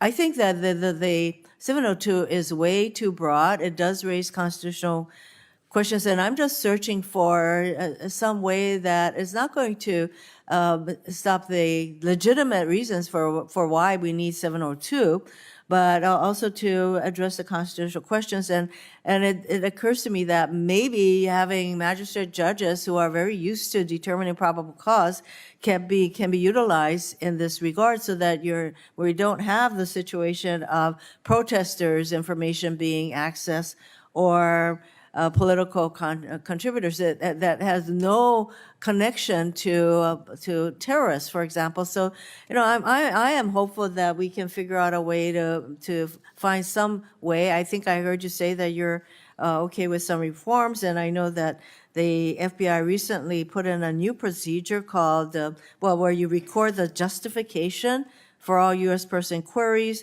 I would be interested to know what kind of recordation is it, and who determines whether justification was there. So perhaps you can give me a little bit of enlightenment as to what this record the justification is. Yes, Senator. Chair Abate? Yes, within our system, the automated system, when the FBI employee who's seeking to do the query, the written justification has to be input into the system, and it's retained there in the records and recoverable forever with respect to that query. And we're making the system adaptations right now to fully put that into place and ensure that those records are retained and that they're reviewable and auditable. My time is up, but I would have a concern as to whether there is any kind of a independent third-party person who reviews whether there was justification. Thank you, If I Mr. may, Chief. just very briefly, Senator, that's in fact what the lawyers in the National Security Division do. The lawyers who work for me do exactly those audits of the FBI queries. About half the field offices each year, we review all of the queries that were done, and we review those justifications, those written justifications, to ensure that they meet the legal standard for searching the data. So again, I appreciate your interest and look forward to working with you further on this. Senator Kennedy is recognized for 5 minutes. Thank you, Mr. Chairman. I guess my comments will be directed to Mr. Abate. Am I saying that right?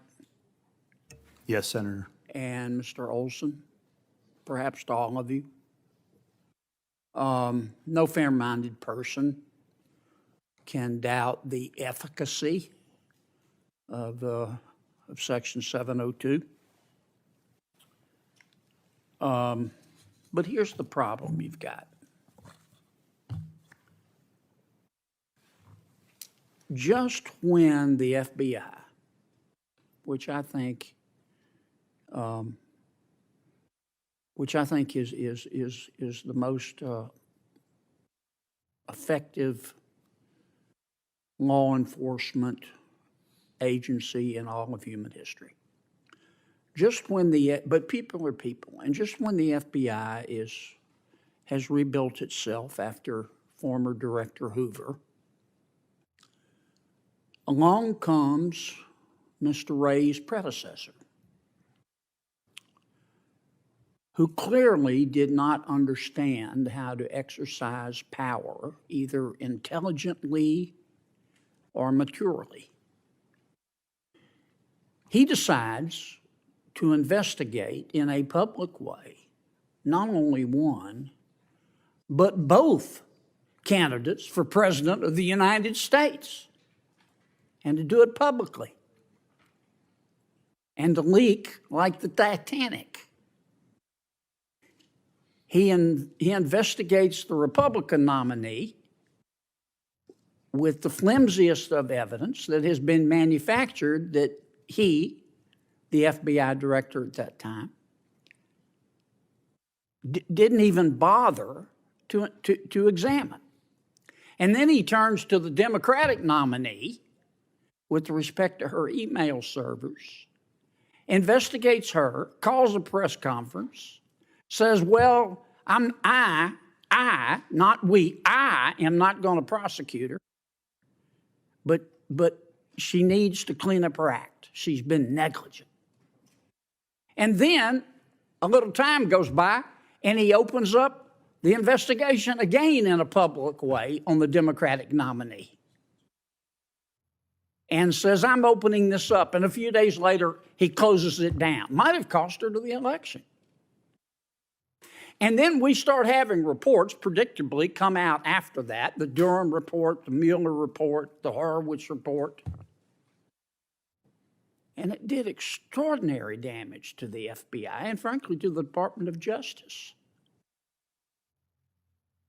Now, Mr. Wray,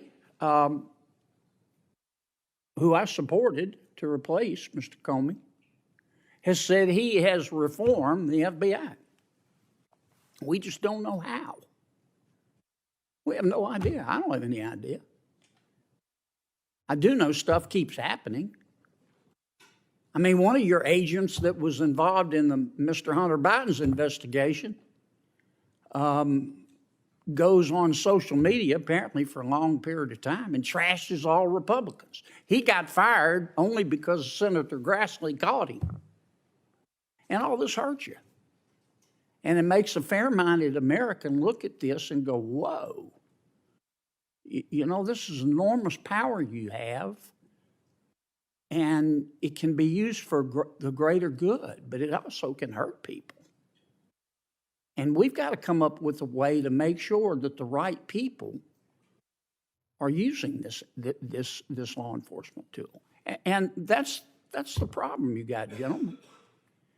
If I were you, I'm not. I don't have your expertise.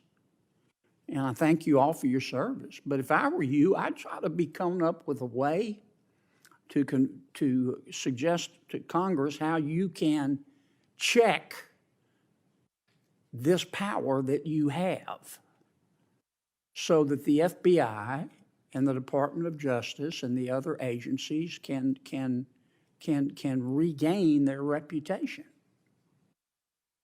And tell us what you think. That doesn't mean we won't come with our own ideas. You know, senators don't take orders. Most of them barely take suggestions. But it would be helpful to me if you would come up with your own ideas to address these concerns, not just our concerns, but the concerns of the American people. I don't want to live in a country where if the FBI knocks on your door, the first thing you have to do is wonder whether the agent is a Republican or a Democrat.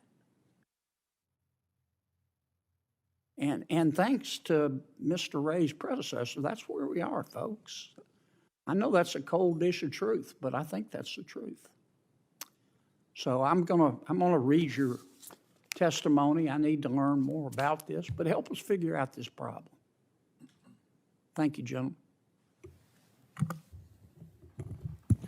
Chair Durbin has stepped out and left me to chair in his stead, and I'm also I next like you in better. order.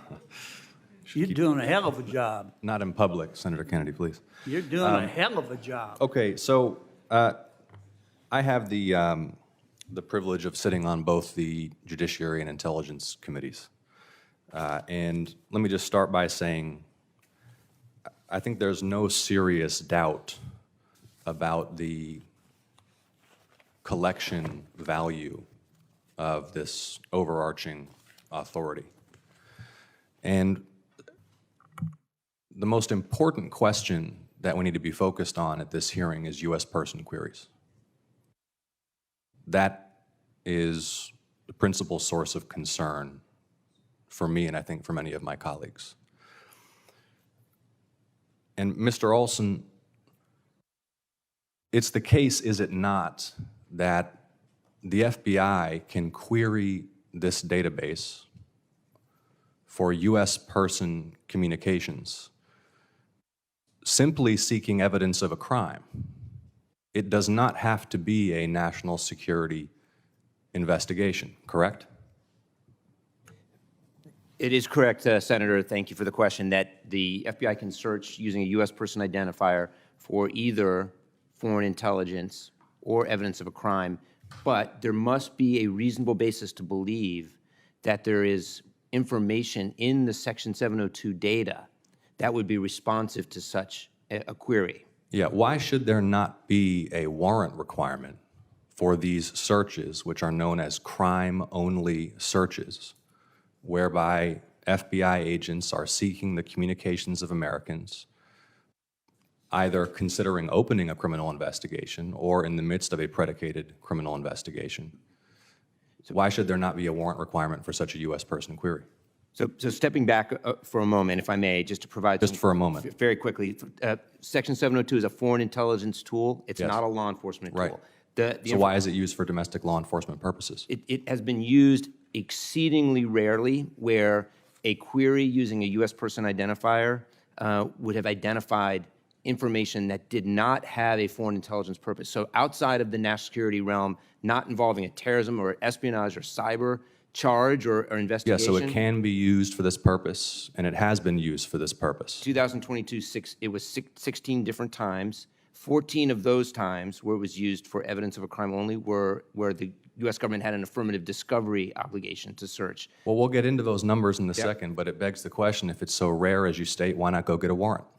I think the initial idea was that there would be occasions, perhaps, where an agent or an analyst would find evidence of a crime only, not national security information, in the 702 data and would want to be able to use that. And it has happened that an agent found evidence of child abuse while looking at Section 702 data. So pure evidence of a crime that they were Different then case. able We're to talking follow. about seeking evidence of a crime only. We're not talking about encountering evidence of other crimes in the course of querying foreign intelligence information. We're talking about U.S. person queries whose sole purpose is investigating domestic crime. Why should that not require a warrant?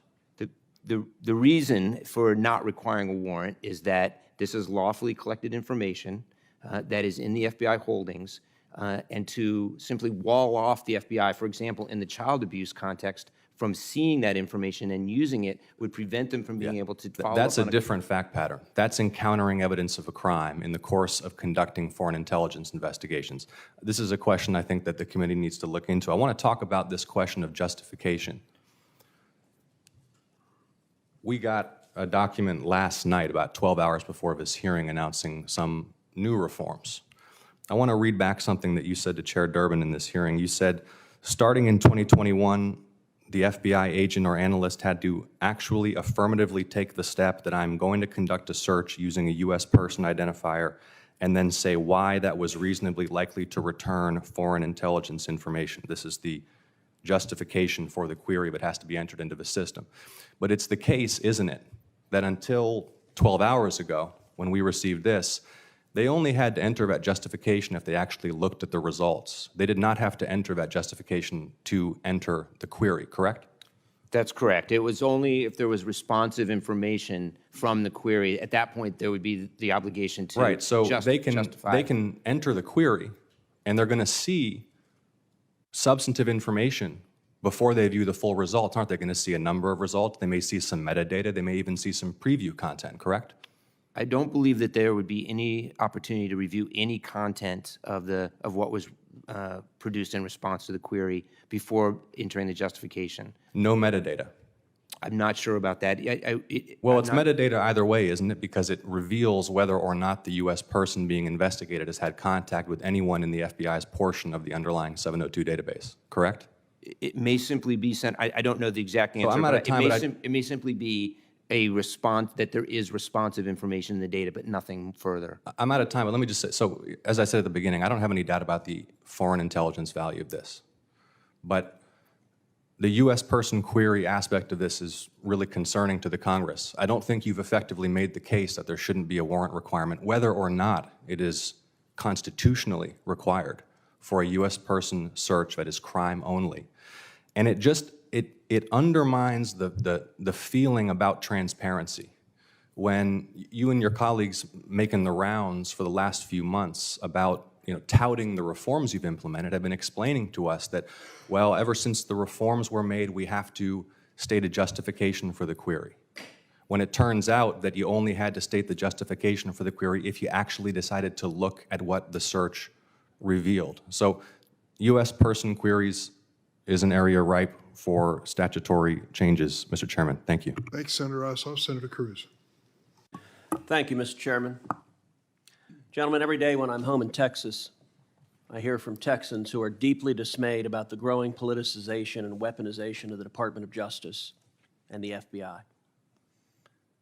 If you are not, every one of you should be deeply concerned about the damage being done to the integrity of the institutions in which you operate.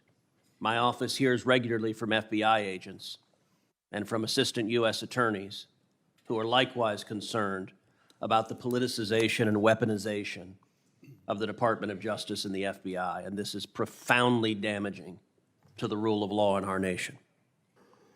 Last month, a whistleblower brought to light the existence in the FBI of a report, an FD 1023, in which the informant alleges that President Biden and his family members engaged in a $5 million bribery scheme during his time as vice president.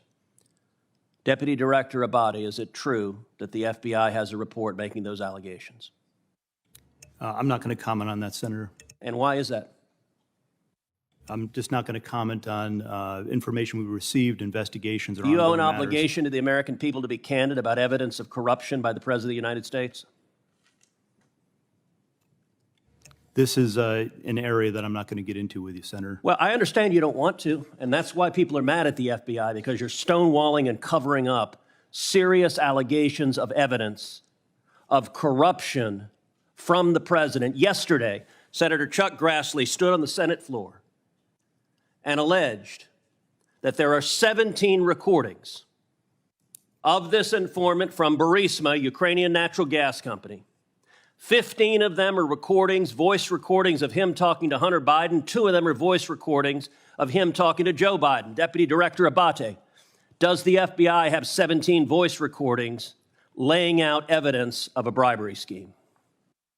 Senator, I would add also that we've worked with the House Oversight Committee. Yeah, this is the provide Senate. We're the other document that side you of the Capitol. This is the Senate. Do you have those 17 recordings? I'm not going to comment on any investigative matters, Senator. See, that's the problem. The FBI, and I've had this conversation with Chris Wray too, this is why you are damaging the institution. The American people have a right to know whether there is serious, credible evidence that the President of the United States took a $5 million bribe. And by the way, if it's false, Chairman Durbin just rolled his eyes. If Chairman Durbin were interested in the rule of law, we would have a hearing on these allegations. But of course, the Democrats don't want a hearing on these allegations. And to be clear, if the allegations are false, you know who could disprove them? Joe Biden. He could call for this to be released publicly. But the FBI is stonewalling. Would you agree? Two things, Senator. No Sure. one's stonewalling. The 1023 You just said you refused to answer the was provided question. in response to a subpoena. Okay, to the then why'd House you refuse Oversight to answer my Committee. question? The pertinent information is there, and I reject your assertion that the Why FBI did you is refuse to answer my politicized. question?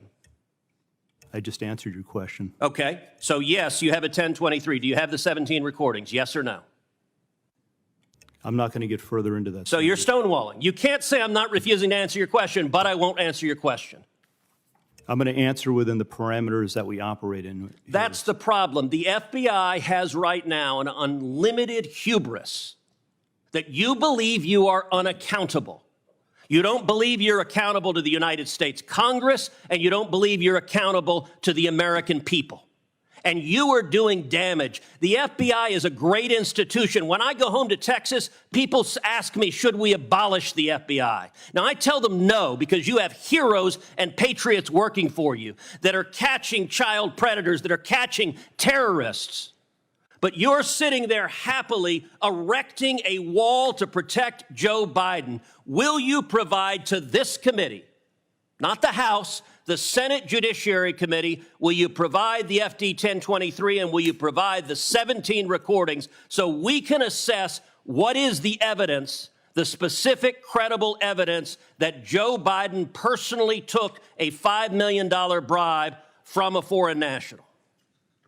Senator, we will work with this committee, you and other members, to provide the information within the parameters of the process. Will you provide the FD 1023, yes or no? I will take that back, and we will work with our So team. you're not answering that. Will you provide the 17 recordings? We will take that back, and we'll work with you. So you're not answering that either. Did you investigate in any way, shape, or form these allegations? Senator, once again, I'm not going to comment. So on you're not going to investigative- say whether you did your job?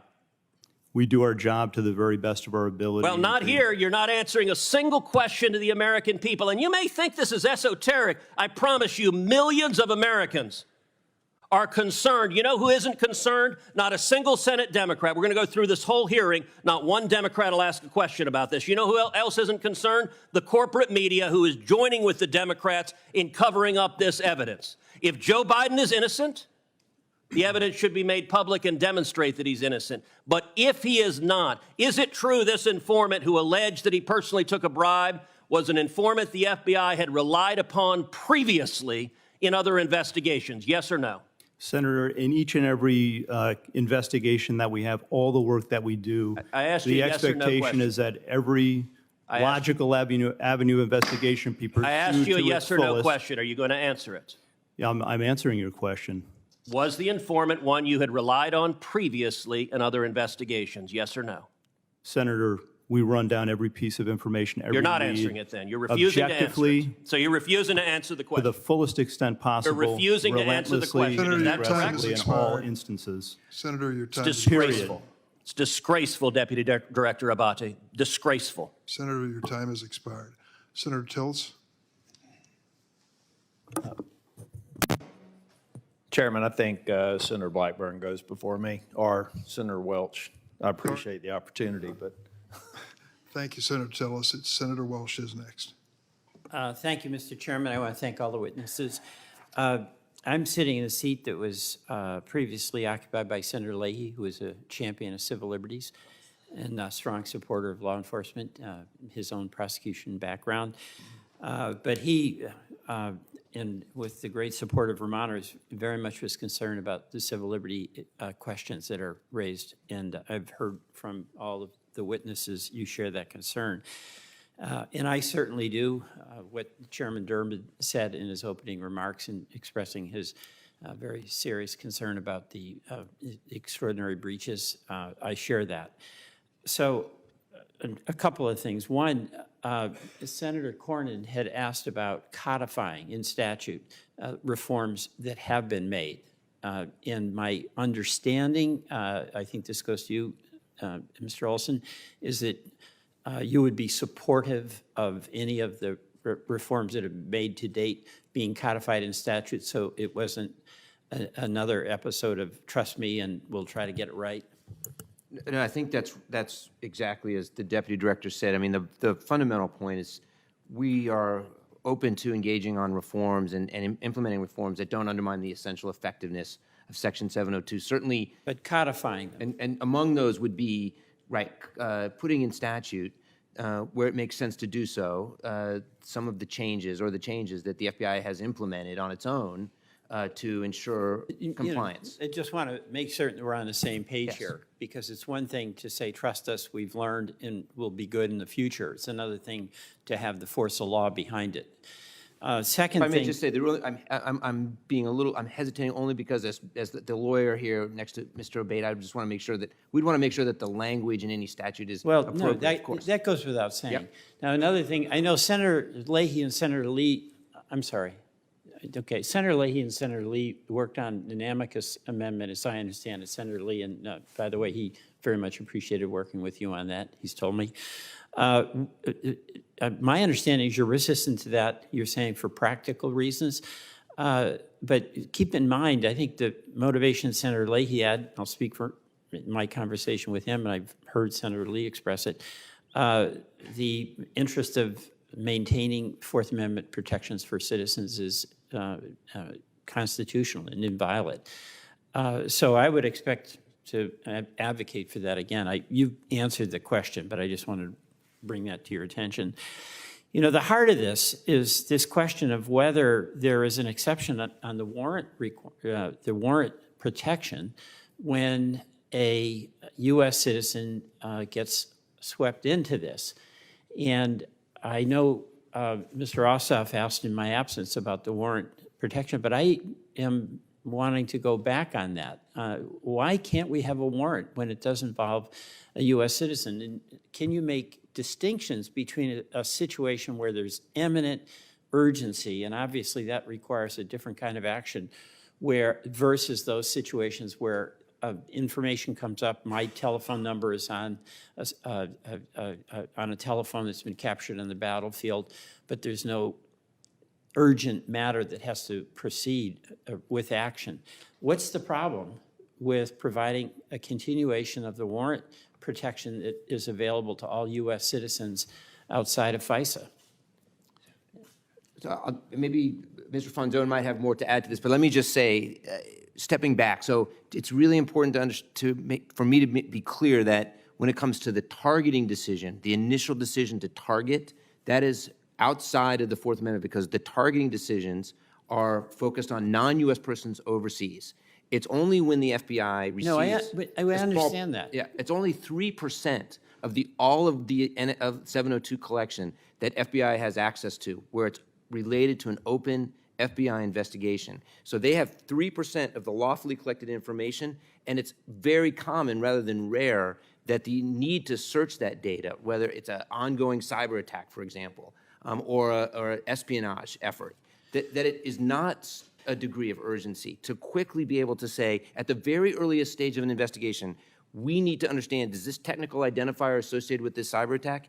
Is this hitting other, hospitals or energy companies? My time is coming up, and we'll have to, there's real practical questions here, but I go back to this absolutely astonishing situation where folks who showed up here in Washington, it was totally domestic, or Black Lives Matter, totally domestic, were searched. And like, how in the world did that happen? Somebody just felt like doing it, or what? I know my time is up, so I'm going to have to stop, but I just want to convey my ongoing concerns, which I think many of the committee members share. Mr. Chairman, thank you very much. Thanks, Senator Welch. Senator Blackburn? Thank you, Mr. Chairman. Mr. Abate, I want to come to you because Tennesseans are incredibly concerned about the politicization of the FBI. And they have watched the FBI target parents, people of faith, people with conservative values. And I am often asked, what group is going to be next? And how did we get to this point? Because they have watched the FBI, under your leadership, draw their guns on a pro-life advocate. That was stunning to them. That was done in front of his wife and children. They have labeled parents interested in education as domestic terrorists. And all parents should be interested and are interested in their children's education. They watched the raid on a former president and a political opponent on his home. And these have confirmed their worst fears, that there are indeed two tiers of justice, and that there is a political cabal within the FBI that sees it that way. Because when Hillary Clinton mishandled information and she wiped her email server with a tool called BleachBit and then beat the mobile devices with a hammer and destroyed those SIM cards, you all basically said there's nothing to see here. There is nothing to question. And when President Biden mishandled classified documents, there was no raid on his home or on his offices. But you see how President Trump has been handled with this. So it looks like the old playbook of distract and deflect.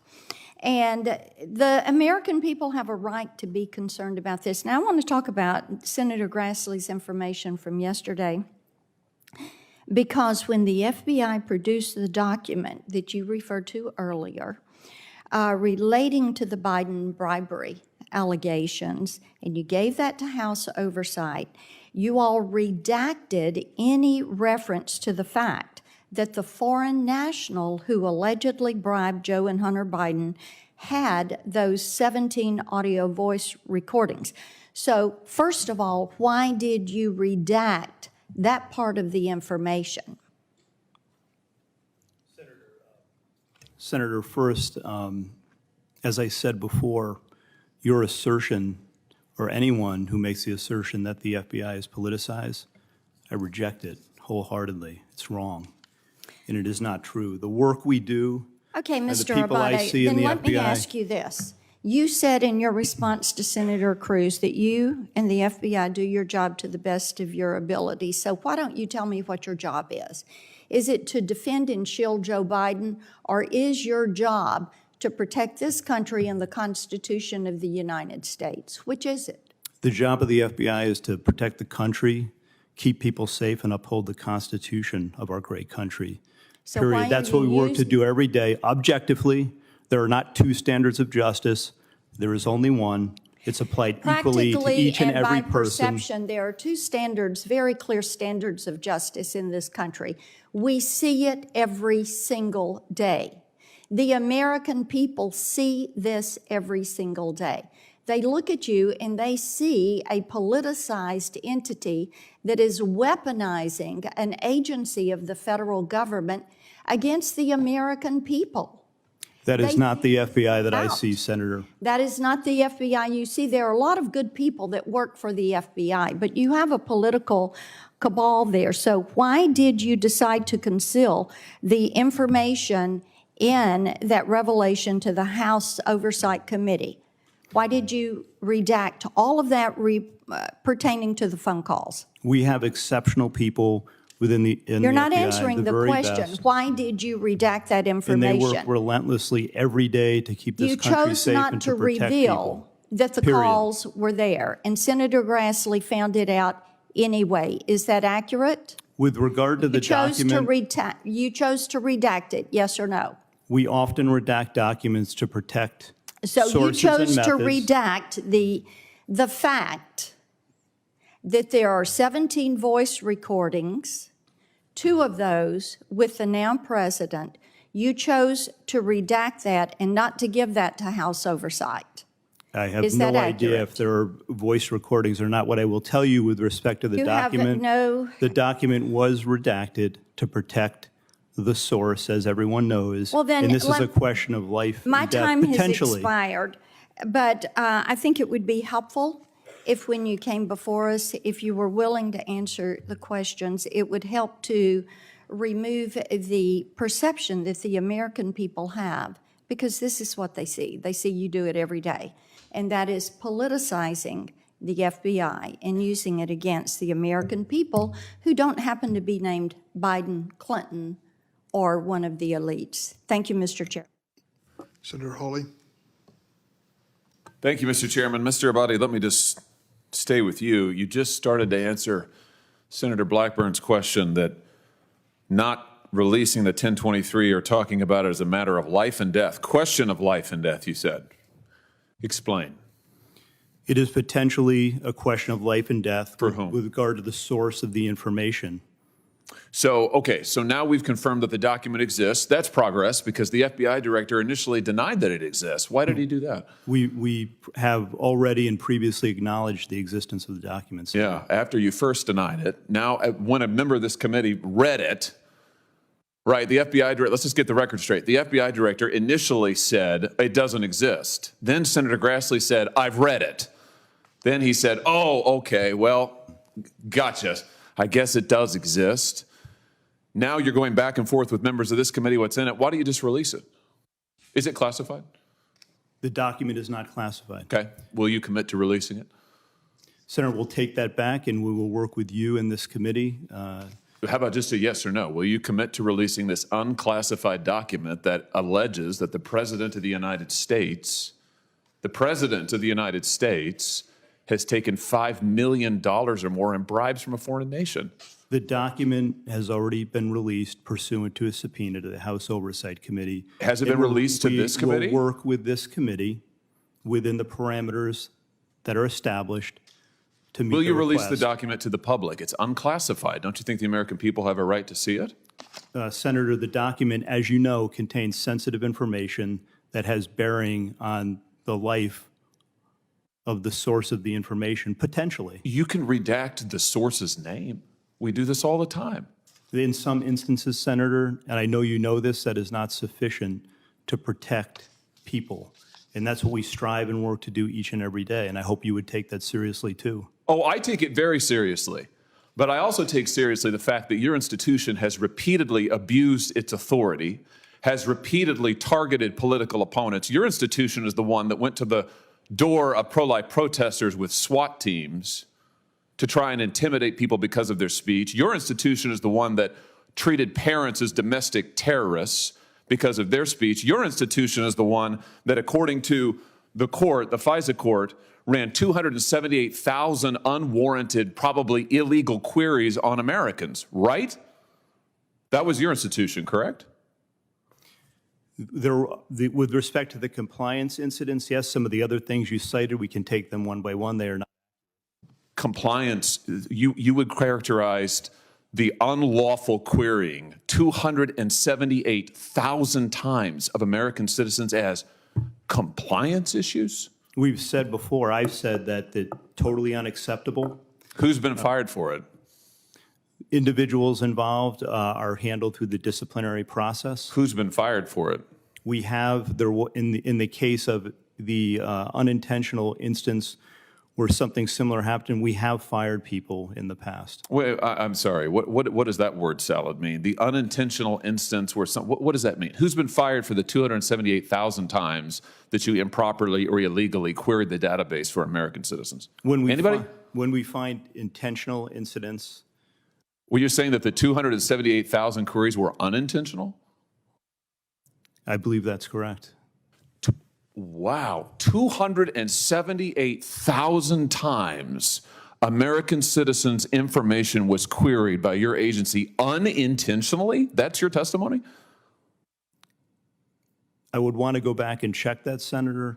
But well, that's what you just told me. My understanding is that the vast majority of Well, wait, that's different. You just said it was. You just said it was unintentional. Now it's the vast majority. Which is it? Do you know? I would want to go back and check it. So you don't know? My understanding is that likely all were unintentional. Likely all. So first it was all of them, then it was vast majority. Now it's likely all. So you don't know is the answer to the question.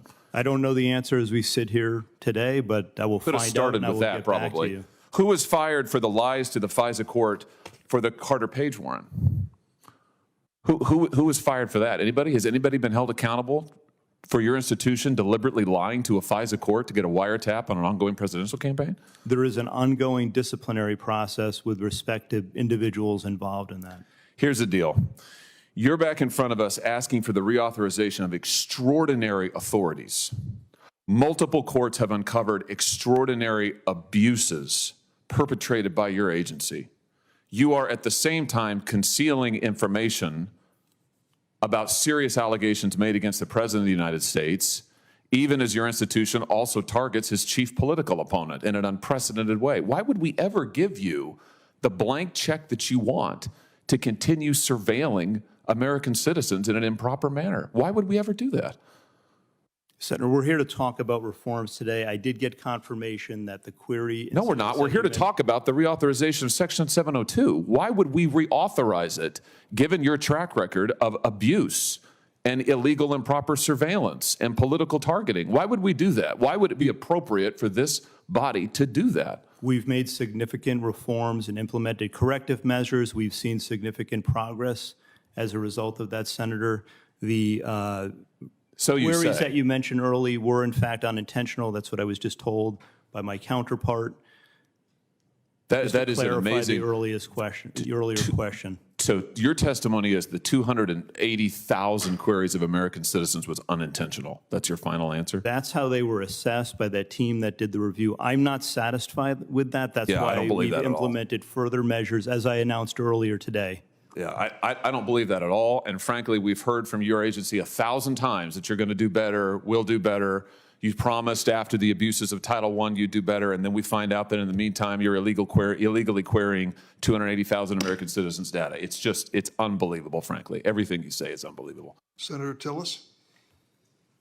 Thank you, Mr. Chair. Thank you all for being here, and thanks to all of the hardworking federal law enforcement officers that I believe are overwhelmingly majority good patriots doing a great service and keeping our country safer.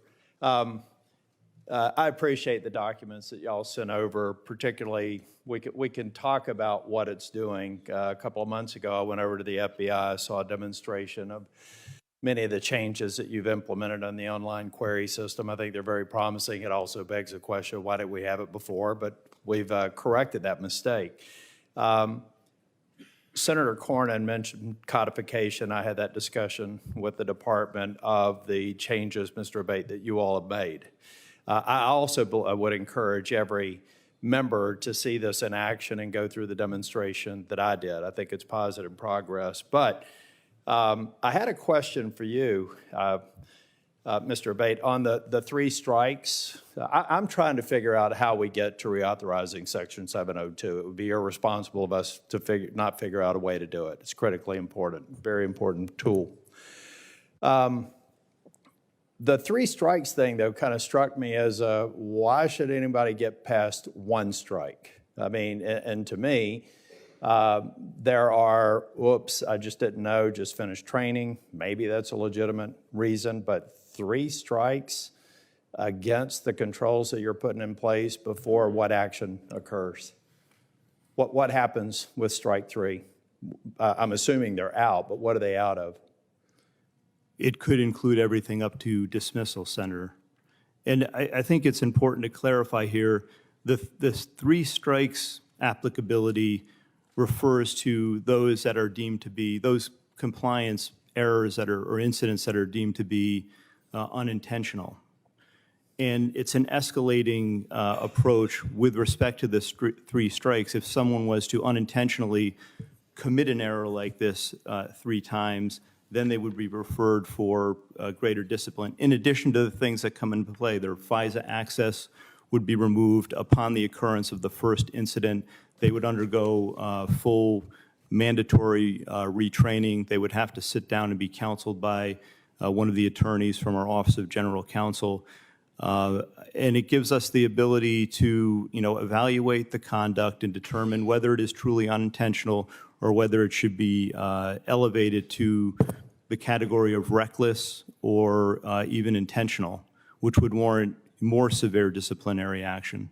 One of the things I've struggled with as I've looked at the compliance incidents, and this gets back to the other senator's earlier question, those that are unintentional, given the measures we've put in place now with the system adaptations, the prompts with regard to sensitive queries, the written justification, the parameters around batch queries and sensitive queries, and the opt-in, it's hard to imagine that it would be unintentional if someone pushes through all of those measures in order to run a query that is found to be non-compliant. And that's part of the strength of the sort of regime of reforms that we've put in place now, because prior, and this was not satisfactory to any of us, many of them were categorized as unintentional when they may not have otherwise been, and they may have risen to the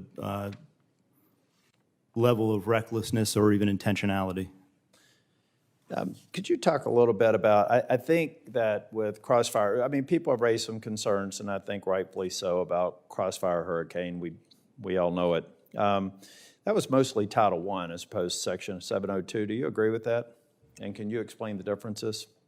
I do agree with that, Senator. That was Title I FISA. That's the traditional FISA. Where we go to the FISA court, it involves a U.S. person, and I'll defer to my colleague here to get into the legalities. But we are, in those instances, we go to the FISA court. We have to establish probable cause in order to get authorization to implement surveillance on the individual targeted. Mr. Olson, in response to, I think, one of Senator Ossoff's questions about this information being used in an investigation, I think you stated a relatively small number of people who are actually swept into that category. Can you elaborate a little bit more? And over time, are we seeing fewer of those? Is that because we're getting trained better, or it's just because we're honing our investigations? Sure. When we were talking about is the FBI's authority to conduct a query of the data it has access to for simply evidence of a crime that is not national security related, it's exceedingly rare, and it's rare because there has to be we're talking about a database that is a foreign intelligence database. So the odds of finding simply evidence of a non-national security crime, bank robbery, public corruption, in a foreign intelligence database is just so unlikely. And that in the last recording period, there were 16 instances. But actually, 14 of those 16 instances was where the FBI had an affirmative obligation to search for evidence of a crime because of discovery or Brady obligations in an ongoing case. So it is not obviously the main purpose. It is, I would consider it sort of a backstop or fail-safe if there is evidence of a non-national security crime that the FBI would want to see or follow up on. But it's just so exceedingly rare, it's not the focus, certainly, of our efforts. Well, my time's expired, but I would encourage, as I said after that demonstration of the changes that you've made, that we need to see a meaningful legislative proposal on the codification of all the measures that you put into place. And I think probably based on the comments you have here, this is not an ideological dispute for the most part. You've got different people supportive, other people that want to go dark. We need the department to fairly quickly get us some baseline text that those of us who want to get it reauthorized can begin to explain how we're addressing the problems that are legit problems, and every member here who's frustrated has a reason to be. Thank you all. Thank you, Senator. Thanks, Senator Tillis. Pursuant to the procedures and traditions of the committee when it comes to the debate of 702, we have a session reserved in the SCIF, SVC 217, as soon as we adjourn today. And I don't know, we think several colleagues are going to come to that meeting to ask questions that couldn't be discussed in open session. But I thank you for your cooperation, your attendance today, and I thank the members for their participation. And the meeting of the Senate Judiciary Committee will stand in recess, subject to reconvening in SV 217 upon arrival. Thank you.